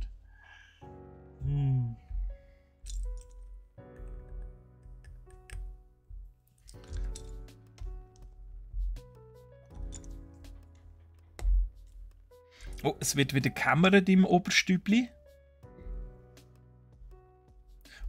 Heute Morgen musste ich in den zweiten Stock rauf. Und dort ist ja alles rausgepratscht worden. Jetzt habe ich noch ein cooles Event gefunden, das sie gemacht haben für die Mitarbeiter, wo man sich anmelden konnte. Hat man können den Vorschlaghammer schwingen und so richtig so Batz ein bisschen Wände rausschlagen. Ich habe nur an diesem Tag leider wirklich nicht können. Aber ja, es hat sehr lustig ausgesehen, so was ich gesehen habe.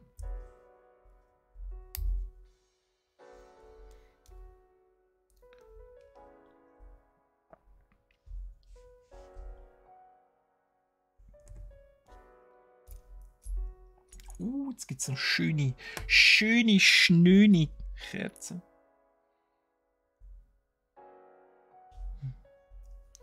So toll. Ja, aber nein, also das ist also falsch angezeigt hier.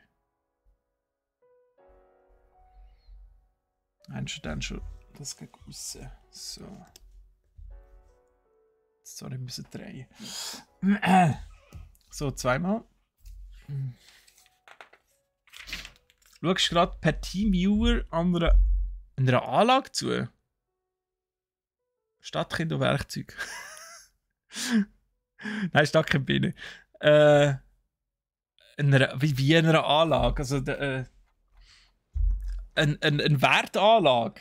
Oder eine Anlage im Sinn von einem Server-Rack und du beobachtest nur, ob sie nächstens in Flammen aufgeht. Es tönt auf alle Fälle unglaublich spannend und ich möchte sofort mit dir tauschen.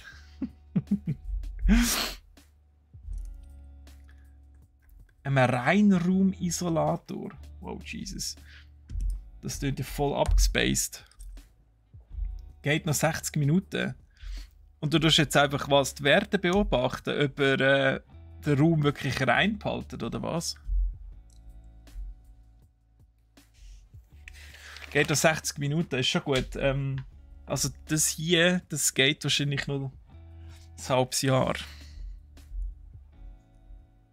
Aber liebe Leute, es ist doch schön. Einfach mal wieder ein bisschen gemütlich.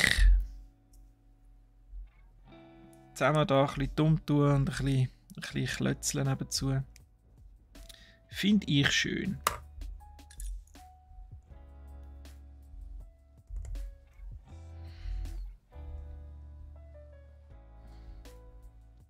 Ist eigentlich schon mega witzig, was man mit so der immer wieder gleichen Teilen eigentlich alles kann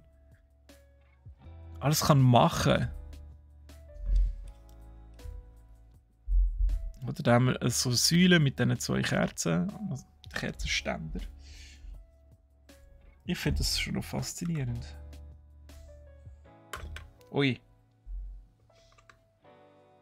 So.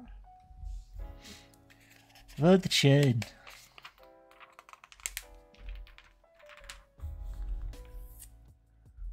Mhm.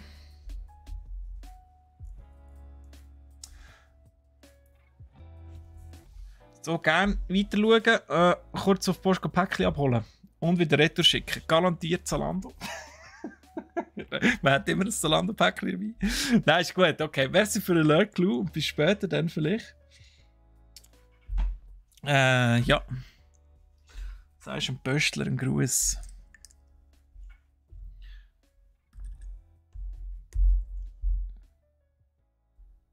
Das sind ja schon arme Sachen, die ganzen Postleute.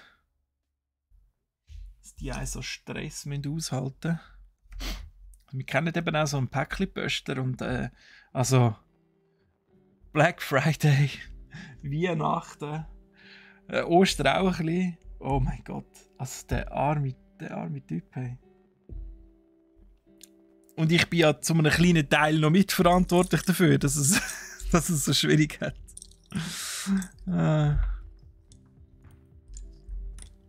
So, was fehlt jetzt hier wieder? Das ist doch zum Haarölseichen. Jetzt so ein Grünes wieder. Einfach so ein Zweierli.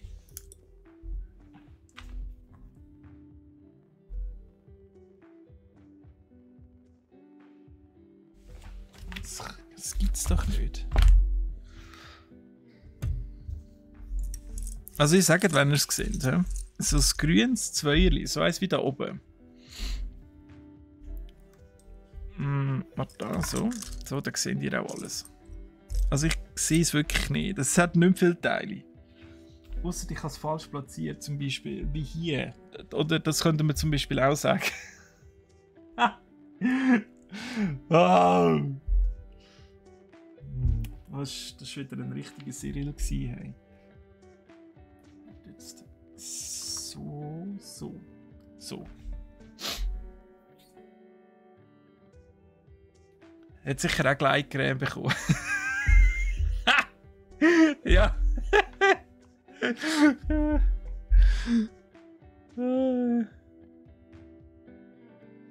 Hast du nicht mal Zalando gekannt? Wow! Not bad. Not bad. Ja, also ich wollte ja auch nicht da bei der Retourenabteilung sein bei Zalando. Also die verbröteln da sicher Angestellte noch und nöcher. Da drehst du dich durch, hey. Dann irgendwie in der Woche siehst du das gleiche Kleidungsstück schon zum 12. Mal und denkst du so, hey, wie geht das? Holt mich da raus. Da habe ich auch noch ein Knubbeli vergessen irgendwie. Warte jetzt. Warte jetzt. Mal da stimmt's noch. Und dann noch das. So. Okay. Und Hä?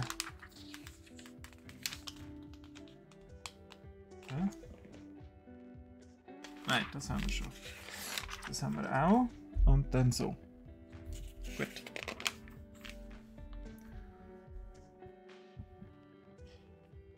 Verkauft Zalando Gleitcreme. Also ich habe bald das Gefühl auch, ja. Letzte Lego gesehen bei Zalando. Da habe ich also gedacht so, braucht es das? Ihr auch noch? Auch du, Brutus. Haut ab. Also nein, wirklich, der Markt ist schon genug versichert.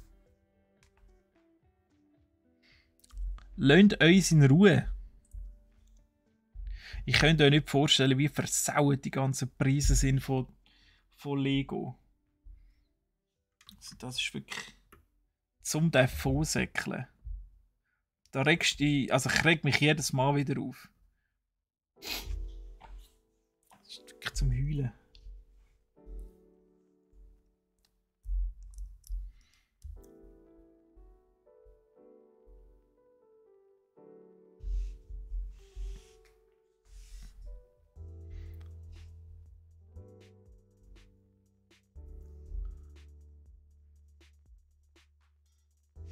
Was? Digifrech? Werbung bei uns?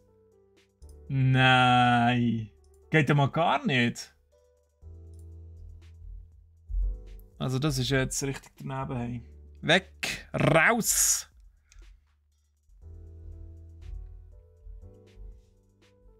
Das sind gerade die Hauptverantwortlichen dafür, warum die Preise überall so versaut sind.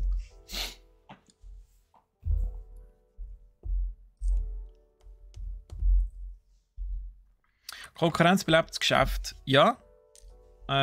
Sicher. Aber zerstört es zu einem gewissen Teil auch. Gesunde Konkurrenz und so Konkurrenzdenken absolut unterschreibe ich jederzeit.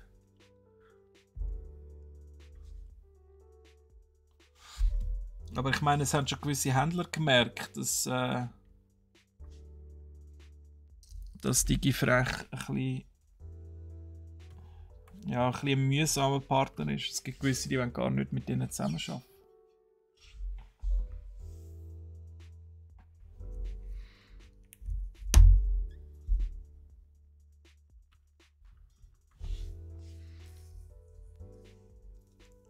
Wenn du kein Affiliate bist, hast du keine Werbung.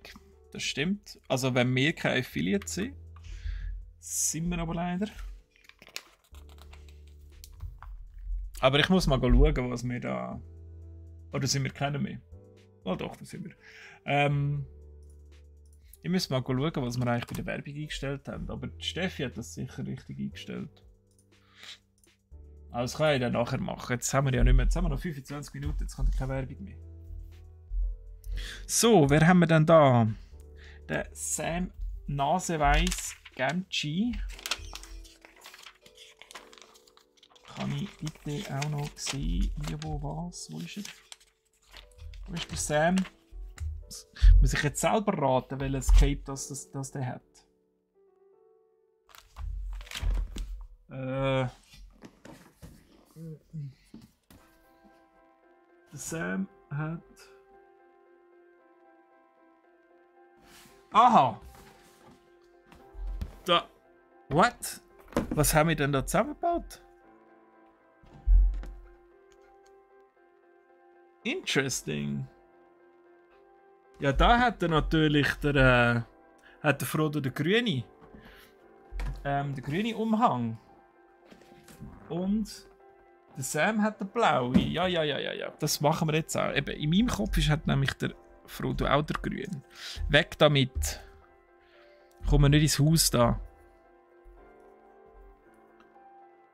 Die vom grossen M. Ja, genau. Genau die.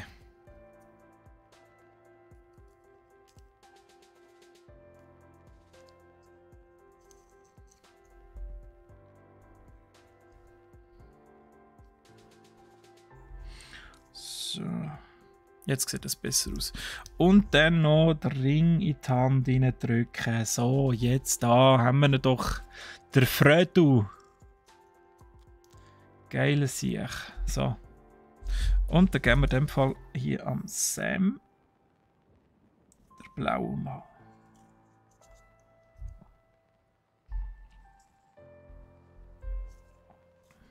Dann zwei. Der hat so einen ernsten Gesichtsausdruck und so ein bisschen einen frechen. Nehmen wir natürlich den frechen, oder? Und jetzt gehört fix beim Sam natürlich die Pfanne dazu. So, haben wir die zwei Nasen? Wir haben noch 25 Minuten. He? Aber es gibt nur noch ein Beutel zum Öffnen. Ich würde sagen, das machen wir. Oh, das ist aber das Grosses.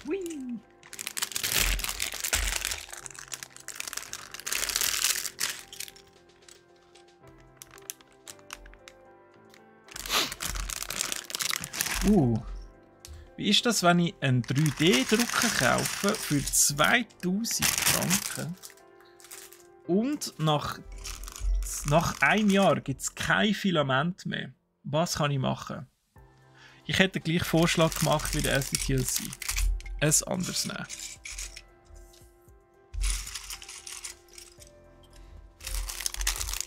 Ich meine, da gibt es ja so viele verschiedene Farben, dicke Qualitätsstufen. Also nimm einfach das, was du brauchst.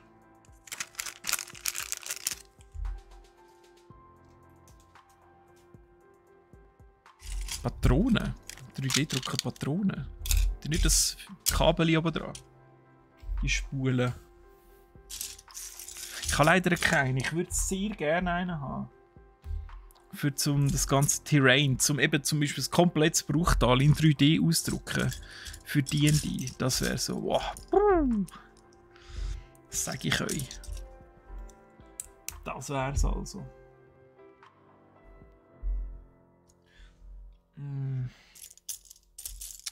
Sehr schöne Farbe.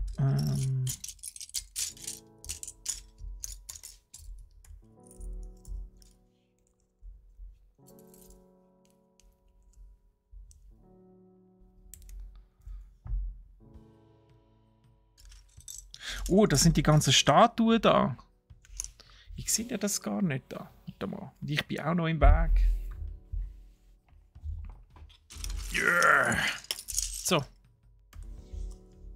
Da sind die ganzen Statuen drin.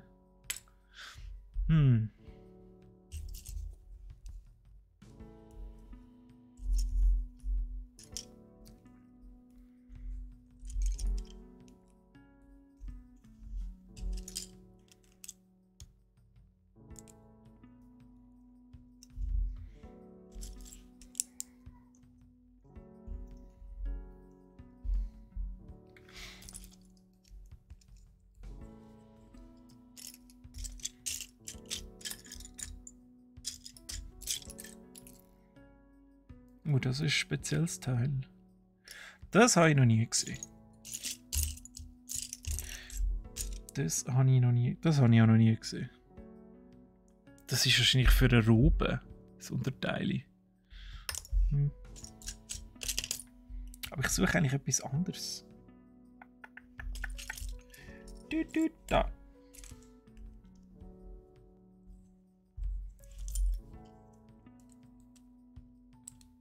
Ah, wie gut. Das gibt jetzt ein Küssi. Hammer. Das kommt doch richtig gut daher. So ein kleines Bänkchen mit einem Küssi. Und das tun wir jetzt da schön da drinnen platzieren.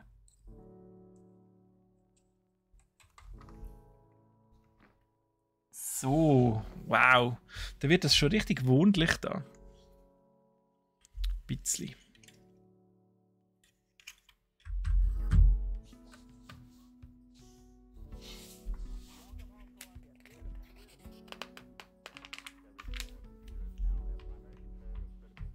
Es ist ein Dremeldrucker, der ein anderes Rollenformat hat. Ah Gott. Und Dremel selber hat auch nichts. Also hast du den bei uns gekauft, oder wie?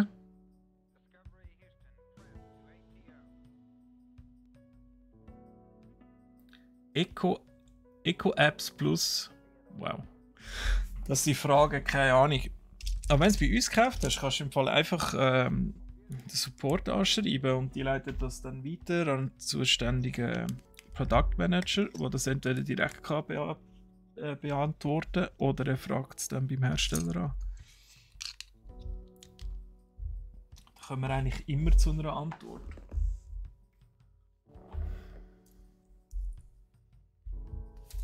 Aber also gerade nach einem Jahr kein Support mehr ist schon ein bisschen daneben, also muss ich jetzt ehrlich auch sagen. Ist jetzt nicht gerade die feine Art.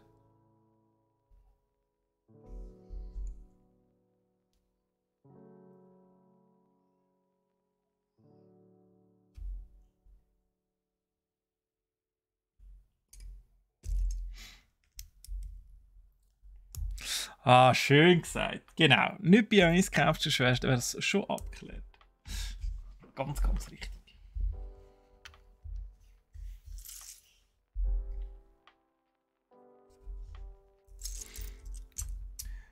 Kappa, kappa.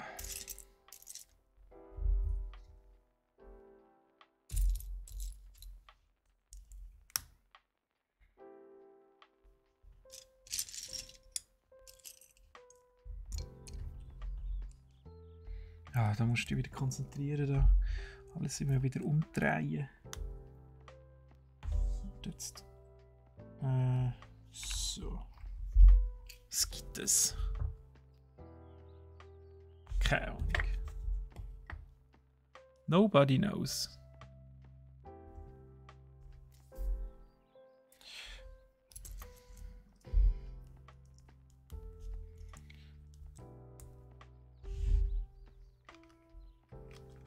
Also das gibt eine Sitzgruppe. Irgendwie kann ich mir jetzt aber irgendwie... Sind das so übergroße Sandwich- und Sushi-Rollen auf einem Tisch? Mit viel Fantasie. Mit ganz viel Fantasie.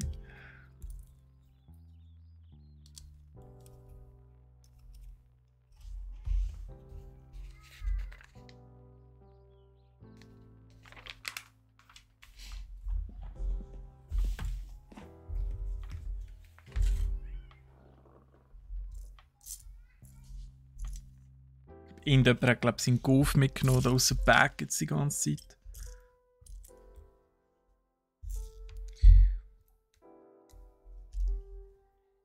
Durch Kopfhörer bin mir nicht ganz einig darüber, ob es lacht oder ob es grennt. Es könnte beides sein. Manchmal wissen die Kinder ja auch nicht warum. Einfach mal grundsätzlich. Scheint ist auf TikTok so ein Trend umgegangen, wo man mit dem Kleinkind auf dem Arm näher an eine Tür läuft und dann so in die Türen reinklopft und dann so beim Kind so, oh nein, oh, es tut mir so leid, oh nein.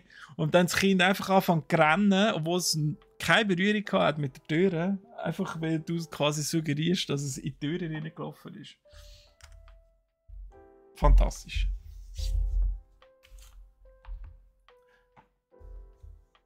Ah, jetzt sehen wir jetzt, was das wird. Oh Leute, das wird auch richtig gut. Jetzt sehen wir es dann auch gerade. Das noch. Vielleicht sehen wir es jetzt schon.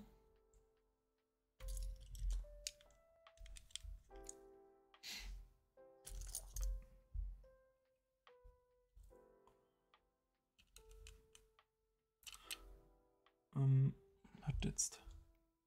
Nein, der weiße Knubbel ist noch so.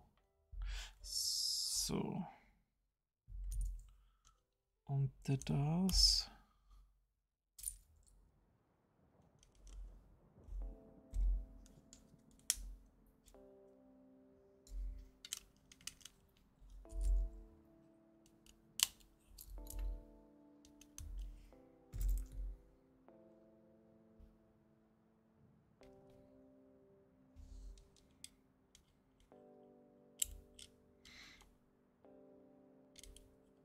Ja, ich habe den Trend von TikTok auch nur mitbekommen, weil das übergeschwappt ist auf Instagram. Ich habe TikTok nur auf dem Handy, noch wegen Brack, weil wir ja noch die Shorts gemacht haben, das Weile. Aber also ich benutze das nicht. TikTok. Noch nicht. Fange ich nächste Woche an zu streamen. Und dann werde ich wohl auch wieder ein bisschen TikTok hineinschauen. Aber ich will jetzt nicht selber. Ich glaube, das ist schon einfach too much.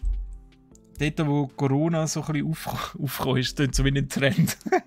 Wo Corona aufgekommen ist, habe ich schon ein bisschen TikTok-Zeugs geschaut. Aber dann vergeht die Zeit so schnell mit dem ganzen Brunz. Und dann denkst du, ja, nur noch ein Video, nur noch ein Video. Das ist das Schlimmste. Ich sollte einfach neuer schauen. So. Warte jetzt.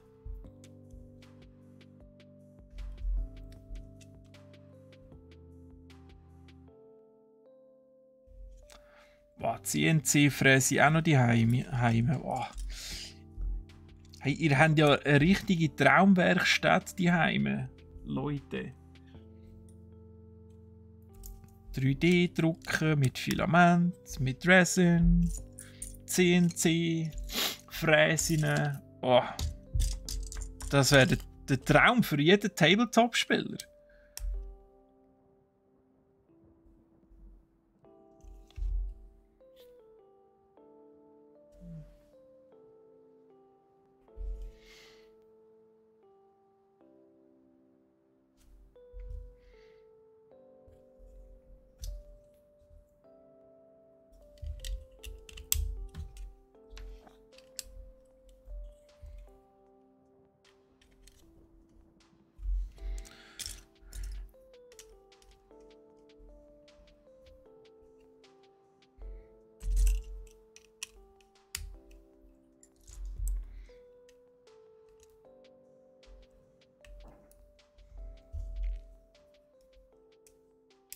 So, jetzt erkennt man aber, was es ist, oder? Das schönste Bücherregal ever. Es sind da all die Folianten und so drin und Bücher und so. Wunder. Schön ist doch das, oder? Jetzt ist es fertig. Lucifer Play, merci vielmals für den Follow. Schön bist du da und gefällt es dir hier bei uns? Hoffe ich mal, darum lasst ein Follow da. Das freut mich ungemein. Ja, warte jetzt aber. Nein. Hä?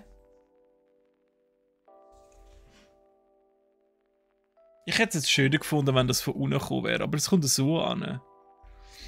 Naja. Man kann leider nicht alles beeinflussen.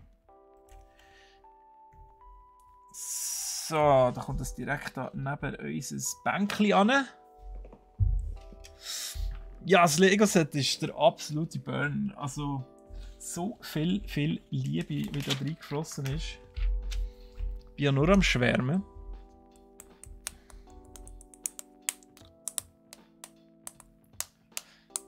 Bionic, und was machen wir, wenn du 200 Stunden hast? Setzen wir die wieder auf 0, oder? Weil sonst hast du ja nichts mehr. Du brauchst ja das Ziel, oder? Ich weiss nicht, wo der Fleur ist. Der Fleur ist abwesend.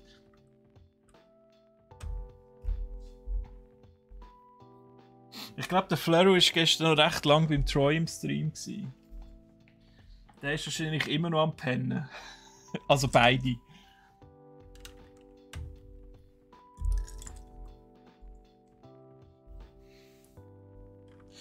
Ist auch ganz, ganz neu, Lucy. Wirklich. Also hast noch nicht so viel verpasst. Das ist erst seit. Also bei uns ist es etwa seit einer Woche, nicht ganz. Warte jetzt. Ende letzte Woche. Aber online bestellen kann man seit etwa Anfangsjahr. Und bei Lego ist es, glaube ich, offiziell seit Anfangs März. Aber ja, wir haben noch. Also unbedingt bestellen. Unbedingt.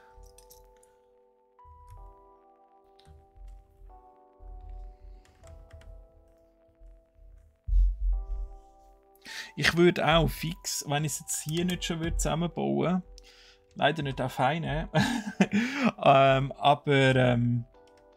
Ja, und wenn ich noch ein bisschen Geld für dich habe, ich habe jetzt gerade alles so ins Streaming-Zeugs reingepackt.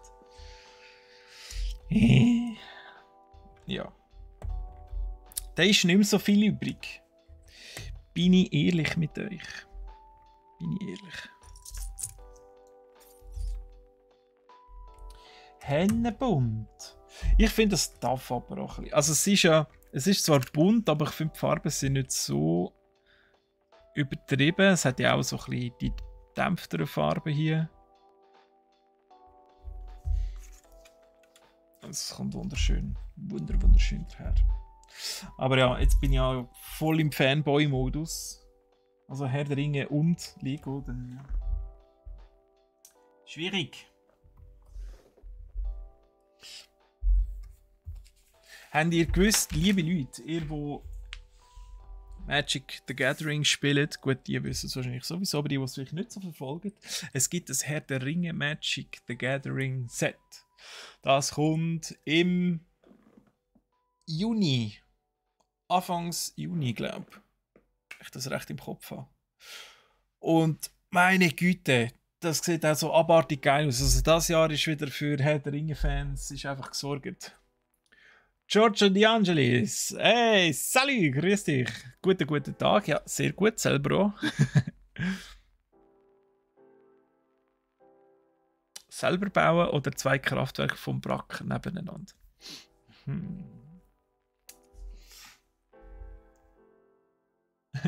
Ja, 550 ist ein stattlicher Preis, ja. Das stimmt. Aber falls dir hilft, ich sage das auch immer wieder gern, wir verdienen so gut wie nichts dran. Also Lego eben hat an der ihre Marge ist so gut wie inexistent. So. Jetzt machen wir da die Figuren, also die Statuen. Wir da einmal. Und das ist dann wirklich da die Robe. Und die kommen da raus an. Es gibt dem Ganzen doch ein bisschen Charakter.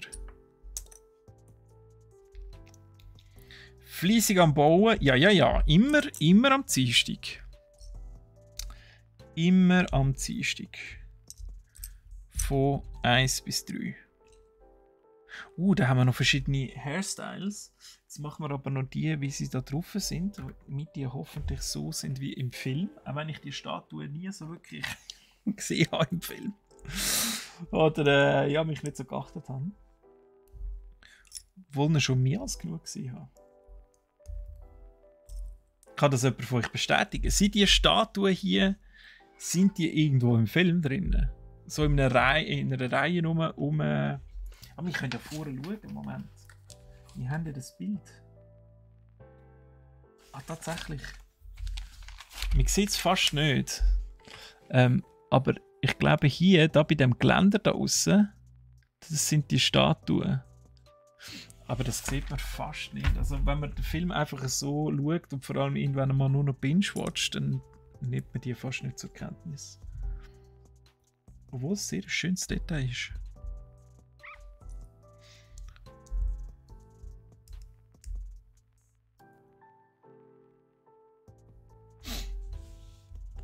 Ja, es ist natürlich auch wie bei Star Wars oder einfach so die grossen Franchises, wo was die Leute einfach extrem anzieht. Aber ich finde, von allen Lego Herr der Ringe-Sets, die es bis jetzt gegeben hat, ist das da wirklich eines der schönsten. Und ich finde auch sonst von diesen Architektur-Sets ja, einfach eines der schönsten.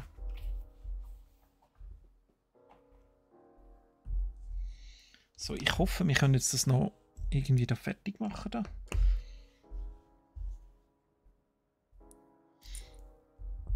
Ich frage jetzt mal ganz frech in die Runde, weil bei uns ist nochmal zur Diskussion gestanden. Ich weiß nicht, ob die Steffi schon mal irgendetwas angetönt hat, aber es gibt ja ein bisschen Umstrukturierungen, punkto Streaming und so. Möchtet ihr lieber, dass ich den Stream ein bisschen hinterher verschiebe noch, also ein bisschen später starten? Oder findet ihr 1 bis 3 ist gut? Weil, was ich halt gesehen habe, oder, dass viele halt erst so zwischen 2 und 3 kommen. Was ich auch durchaus verstehe. Ganz am Anfang war er noch von 11 bis 1 gewesen. Ob euch das hilft, ob ihr lieber dann wollt, oder ob ihr sagt, nein, da ist mein Lieblingsstreamer oder Streamerin ist dann online, dann wollte ich nicht. Dann wollte ich dieses Zeug nicht auch noch anschauen, habe ich keine Zeit.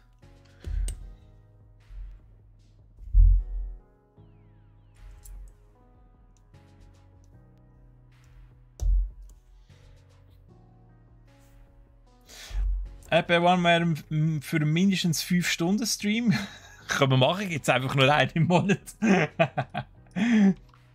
Oh mein Gott. Was? Werkstatt? Ja, bist du wahnsinnig, SCTLC? Ich habe nicht mal gewusst, dass wir so eine Werkstatt haben. Das ist ja eine Werkstattumgebung.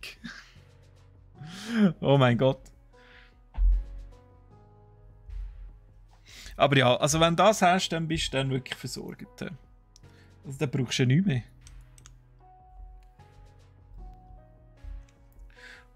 Warte mal. Nein, da kommen noch die da dahinter. So. Muss auch immer schön alles mittig ausgerichtet sein. Der innere Monk meldet sich sonst.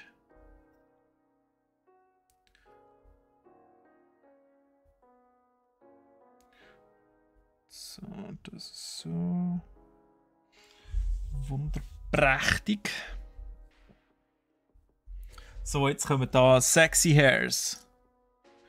So schön gelockte, gewellte.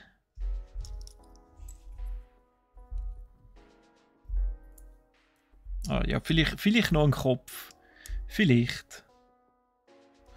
So.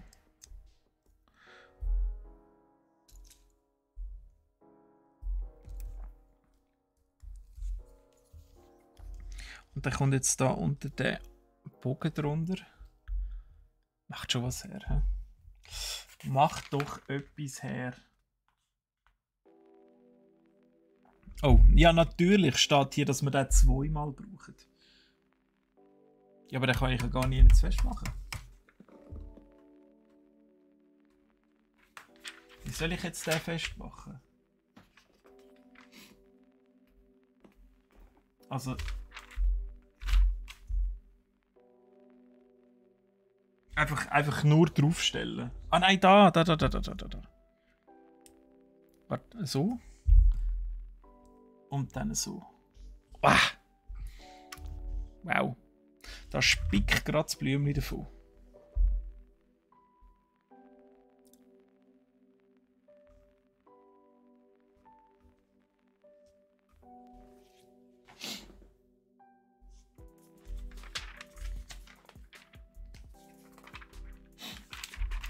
Also ich muss auch zugestehen, ich hätte gerne lieber so eine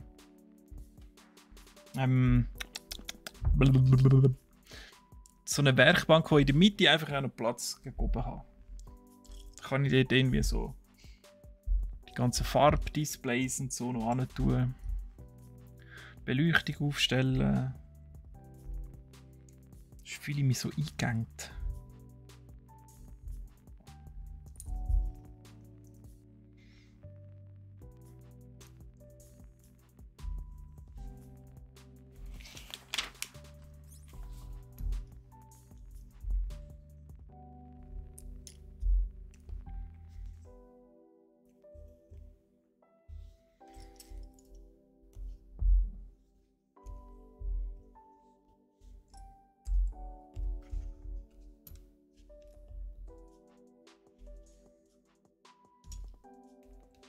Ja, nein, du kannst da bleiben. Hose brauchen wir jetzt gerade nicht.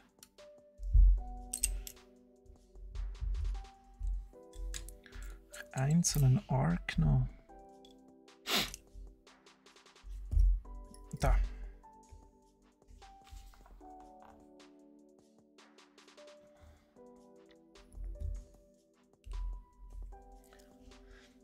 Excuse, was tschüss? Hoi? Wie, wo, was tschüss? Ein bisschen kleiner freistellender Tisch, aber genau, das meine ich. Baust du jetzt das ganze Set im Stream zusammen? Ja, einfach über mehrere Streams hinweg. Wir machen in der Regel 2 Stunden. Manchmal tue ich lieber ziehen, wenn ich noch das Beutel fertig mache, wie jetzt gerade. Aber wir bauen das immer alles on Stream. Also ich tue nichts nebenzu noch machen oder weitermachen. Also einfach nächsten Dienstag wieder dann auf die Eis. Da. So. So. Schön ausrichten.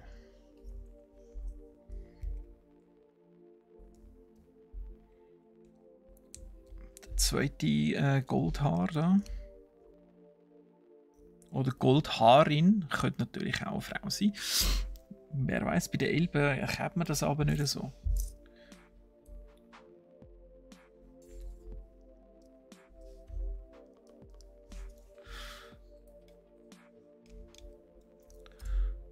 So, der Knubbel. Voilà, da kommt doch das.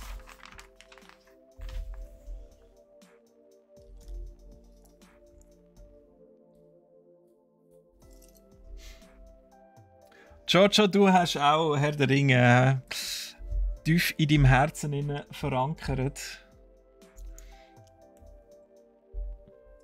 Ja, also ich habe mich auch wirklich, kann ich jetzt zu Genüge gesagt, aber extrem darauf gefreut.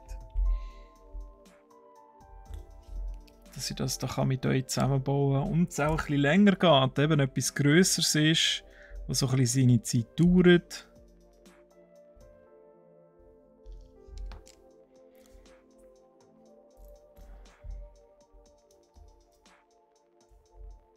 Ist ja auch schön, oder? Wenn sich in quasi fremden Hobbys dann durch so Franchises die Leute wieder ein bisschen treffen, oder? Wie das nachher dann eben auch mit Magic passiert im Sommer. So. Jetzt müssen wir noch die Arches fertig machen.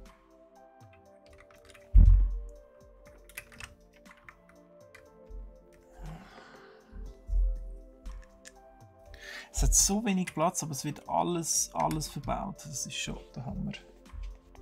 Dass das so gut aufgeht. So. Mhm.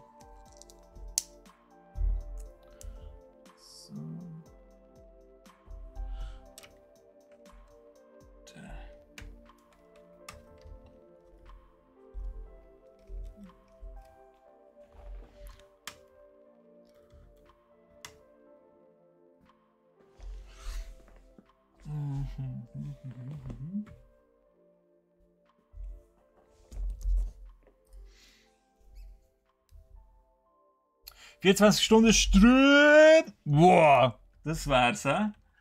Oh mein Gott. Also in 24 Stunden bin ich sicher fertig damit. Das wäre jetzt zu viel. Ein 12-Stunden-Stream würde ich noch sehen. Aber nein, machen wir nicht. Der reißt mir hier die Chefin an den Grind ab.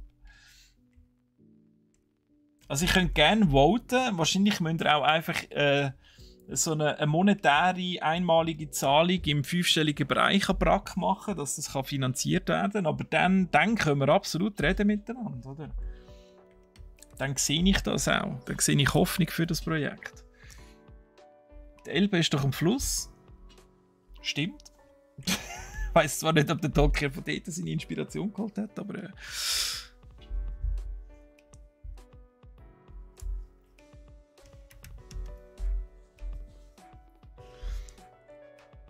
Heute mal wieder Herr der Ringe schauen. Ach, gutes Vorhaben. Gutes Vorhaben. Würde ich gerade mitmachen, weil ich nicht noch Mandalorian nachschauen müsste. Habe ich jetzt erst gerade angefangen mit der ersten Episode. Kein Spoiler. Ich darf auch nicht mehr spoilern. Ich spiele kein Magic, aber allein schon nur wegen diesen Artworks aus der Karte würde ich es kaufen. Ja, ich glaube, das ist eben mein Problem. Also ich habe mittlerweile schon recht viele Karten, ich spiele es aber nicht wirklich. Clue, welcome back. Und es hat in diesen Collectors Booster Displays, die ja die teuersten sind, kann es den einen Ring drin haben. Und ich glaube, pro Sprache und Land gibt es den einen Ring nur einmal. Also das heisst, wenn du einen Ring hast, der wird ein paar tausend Franken wert haben. Wie lange muss man die Magic-Karte aufbewahren, bis sie ein bisschen Wert bekommen? Das ist eine unglaublich gute Frage. Das kommt mega darauf an, was es für ein Set ist, wie gefragt das ist, welche Karten das du hast, wie sich momentan die Dynamik von der ganzen Spielarten entwickelt. Momentan ist ja Commander sehr grosses Thema nach wie vor. Jetzt. Und wenn gewisse Karten zum Beispiel in Commander plötzlich extrem gesucht sind, weil in einem neuen Set Karten rausgekommen sind, wo eine alte super reinpasst, dann kommt die alte Karte mehr Wert über, oder? Also, können aber auch in einem neuen Set Karten rauskommen, die besser sind wie die alten und dann entwerten sie die alte Karte. Also es ist einfach ein mega Lotto. Man kann nicht sagen, ja, behalte die Karten, die kommen mega Wert über und so. Es gibt einzelne Editionen, Brothers War lustigerweise, wo eigentlich nicht super gut gelaufen ist, aber wo man vermutet, dass das mit der Zeit recht viel Wert bekommt, weil das viele Artefaktkarten drin hat, die farblos sind auch. Und aufgrund dessen halt ja, immer ein bisschen gespielt werden und gute Interaktionsmöglichkeiten haben. Kommt mega drauf an. Dann gibt es so Trend-Sachen, wie da die japanischen Alternate Arts, die mal eine Zeit lang gesucht waren während Kamigawa. Der eine Erweiterung. Nein! Ich versuche da die Säulen auszurichten. Aber Magic als Wertanlage, wenn du das willst, dann tust du es in der Regel auch nicht aufmachen. Im geschlossenen Zustand hat es halt mehr Wert drin. Das Ding ist halt einfach, solltest du eine Karte in dem geschlossenen Display oder was auch immer haben, wo dann halt eben gerade die wertvollste ist aus dem Set, dann wirst du es nie wissen und dann hat das Display effektiv halt mehr Wert als einfach das ungeöffnete Display. Aber das ungeöffnete Display nach x Jahren kann das schon mal ein bisschen etwas wert haben. Weil es gesuchte gute Karten sind.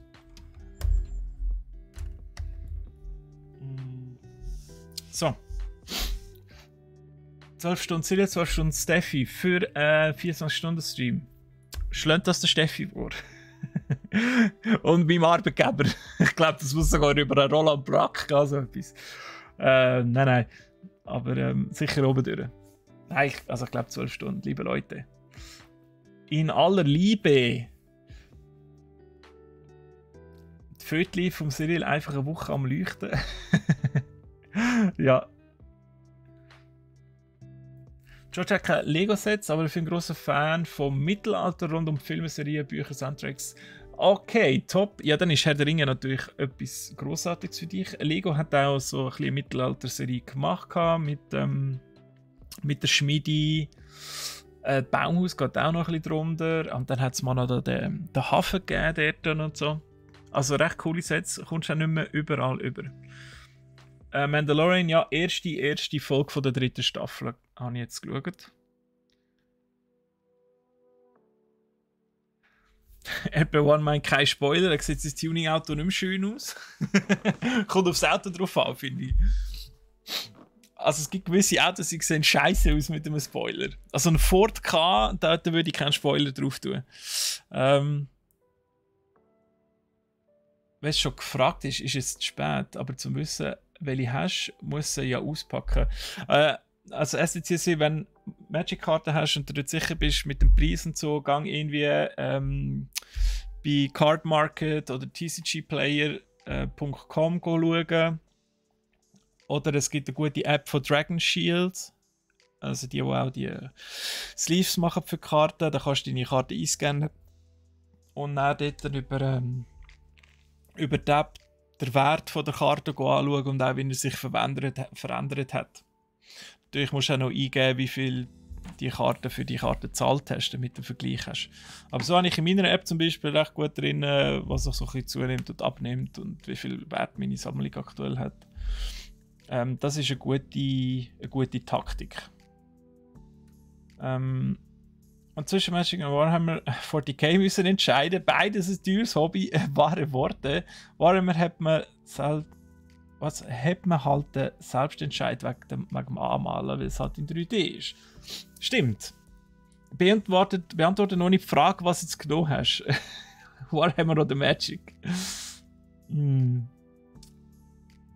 Aber ja, ich habe mich auch zu 40k noch verleiten lassen. Habe alles zusammengegleimt von meinen Adeptus Mechanicus und jetzt gammelt es einfach der Karl um. Ich keine Zeit mehr habe. Fragt Steffi, der Cyril, wo die Leiden sieht, da hast du 24 Stunden allein. Okay. Ja, merci für den.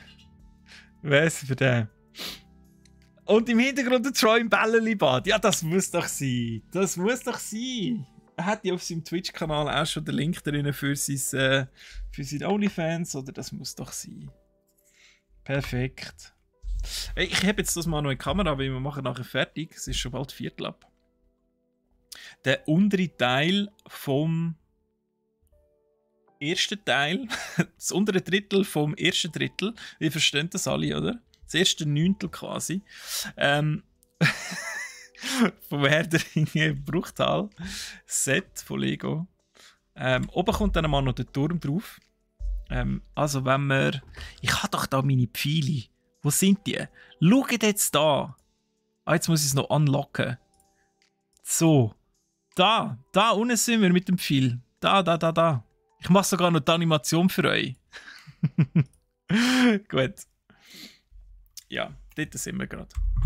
Aber da fangen wir dann fahren wir das nächste Mal weiter. Der kleine Frodo da unten sagt uns übrigens, wir sind fast in der Mitte vom ersten Büchlein. Das letzte Buch wird aber etwa doppelt so groß wie das. Lucy hat Warhammer genommen. Necron Army. Schöne Sache. Schöne Sache, Harry, schöne Sache.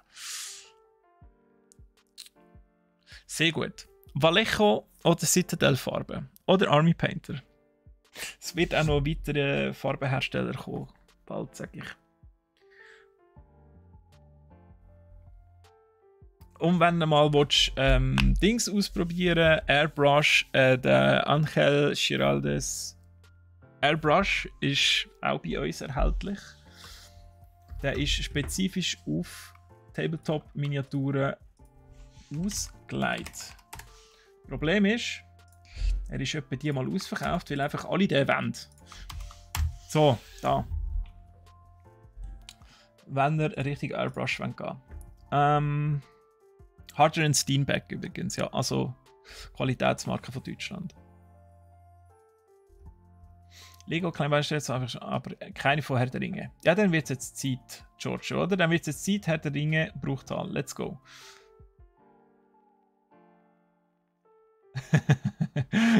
Wenn der Brack auf euch würde hören, ja, dann wäre das sicher ein Hauptgeschäft, ja. Absolut. Hairbrush. Guybrush Threepwood, oder wie heißt er? Monkey Island. Gut, liebe Leute, es ist Viertel ab. Also, einerseits mal hier. Morgen Troy am 3 bis um 5 unbedingt schauen. Ich weiss nicht, was er streamt, weil er hat es nicht reingeschrieben. Ja. Und nächste Woche, ich grüße jetzt einfach mal Tech Talk. Oh mein Gott, Tech Talk. Unbedingt in dem Fall. Steffi, weißt du auch noch gerade, was er macht? Was er macht im Tech Talk? Das ist ja immer cool. Der Troy nimmt dort so ein bisschen die ganzen Tech-Sachen auseinander, immer up-to-date. Das Neueste, ich glaube, er hat einen PC als erstes gehabt, so einen richtig top-notch. Was hat er da, 4090er drin gehabt? So, ein absolutes Biest. Und letztes Mal noch der Gamer-Laptop, glaube ich. Und in dem Fall, merci Steffi, bringt er morgen noch Elgato-Produkt. Also ihr ganz liebe, tolle Leute, wenn ihr wollt, wenn ihr streamen oder euch das Leben vereinfachen beim ganzen Alltag, dann werden hier sicher tolle Produkte vorgestellt. Gaming-Laptop mit externer Wasserkühlung, okay. Gibt es nicht bei Elgato, aber der Laptop, ja, in dem Fall. Ja, aber schaut unbedingt rein, morgen, Troy Tech Talk. Und wenn ihr Bock habt, ich rühre das jetzt einfach einmal in den Raum rein. Ich starte nächste Woche auch mit meinem persönlichen Streaming-Produkt. Ich mache schon eigentlich ungern Werbung und so, weil das nicht mit Prakt zu tun hat. Aber weil ich letztes Mal gefragt worden bin, sage ich es jetzt einfach einmal. Am Montag nächste Woche, am 3. wird der erste Stream sein. Gaming-Stream, nicht Klemmbausteine. Ich komme aus dem Gaming, spiele seit ich 4 bin. Spiele ich doch. Das sind schon 30 Jahre. Nein, 31. Jesus Gott. Ja, wir starten mit Final Fantasy 9. Wenn ihr mich suchen wollt, Chatback Kobold auf Twitch. Nicht auf Twitch, nicht auf YouTube, sondern auf Twitch. Ich habe alles ein bisschen getestet. Ich weiss nicht, wie gut das wird funktionieren. Ich mache das Stream auch auf Hochdeutsch. Bitte schauen, sehen wir das nachher. Ich mache es nicht auf Schweizerdeutsch. Aber wenigstens nicht mehr auf Englisch. Aber ja, so ist das. So, haben wir schon noch etwas zum Sagen? Okay, PC. Nein, PC bauen habe ich zweimal in meinem Leben gemacht. Was ist da mit dem Fokus? Kein Bock mehr. Kamera, nein. Heute nicht. Kamera sagen nein. Also, wer schaltet? Wieso ist der Fokus jetzt hier auf. Was soll das? Manuell. Weg damit. Der Horror. Also siehst, für das brauchst du zum Beispiel auch ein Elgato Stream Deck. Ja, ich danke euch auch vielmals für den Stream. Puh. Macht doch ein SO auf den Link. Ah, schau jetzt da. Die Steffi hatte schon. Ja, ein gutes Shoutout wird nichts bringen, weil ich noch nichts gestreamt. Also es wird einfach leer sein. Aber danke vielmals, Steffi. Gerade ein Follow. Ich weiss es sehr zu schätzen. Merci vielmals. Ich weiss nicht, ob euch der Content gefällt, aber wenn ihr Bock habt auf Final Fantasy 9, mit dem Moguri HD-Mod übrigens, dann rein schauen nächste Woche. Montag auf die 8. Gut. Und nächste Woche am Dienstag natürlich wieder 1 bis 3. Jetzt habe ich aber fertig. Gottfried Stutz, jetzt schnurre ich seit 6 Minuten einfach nur Güssel. Habt eine schöne Woche. Morgen mit Troy. Und dann bis nächste Woche.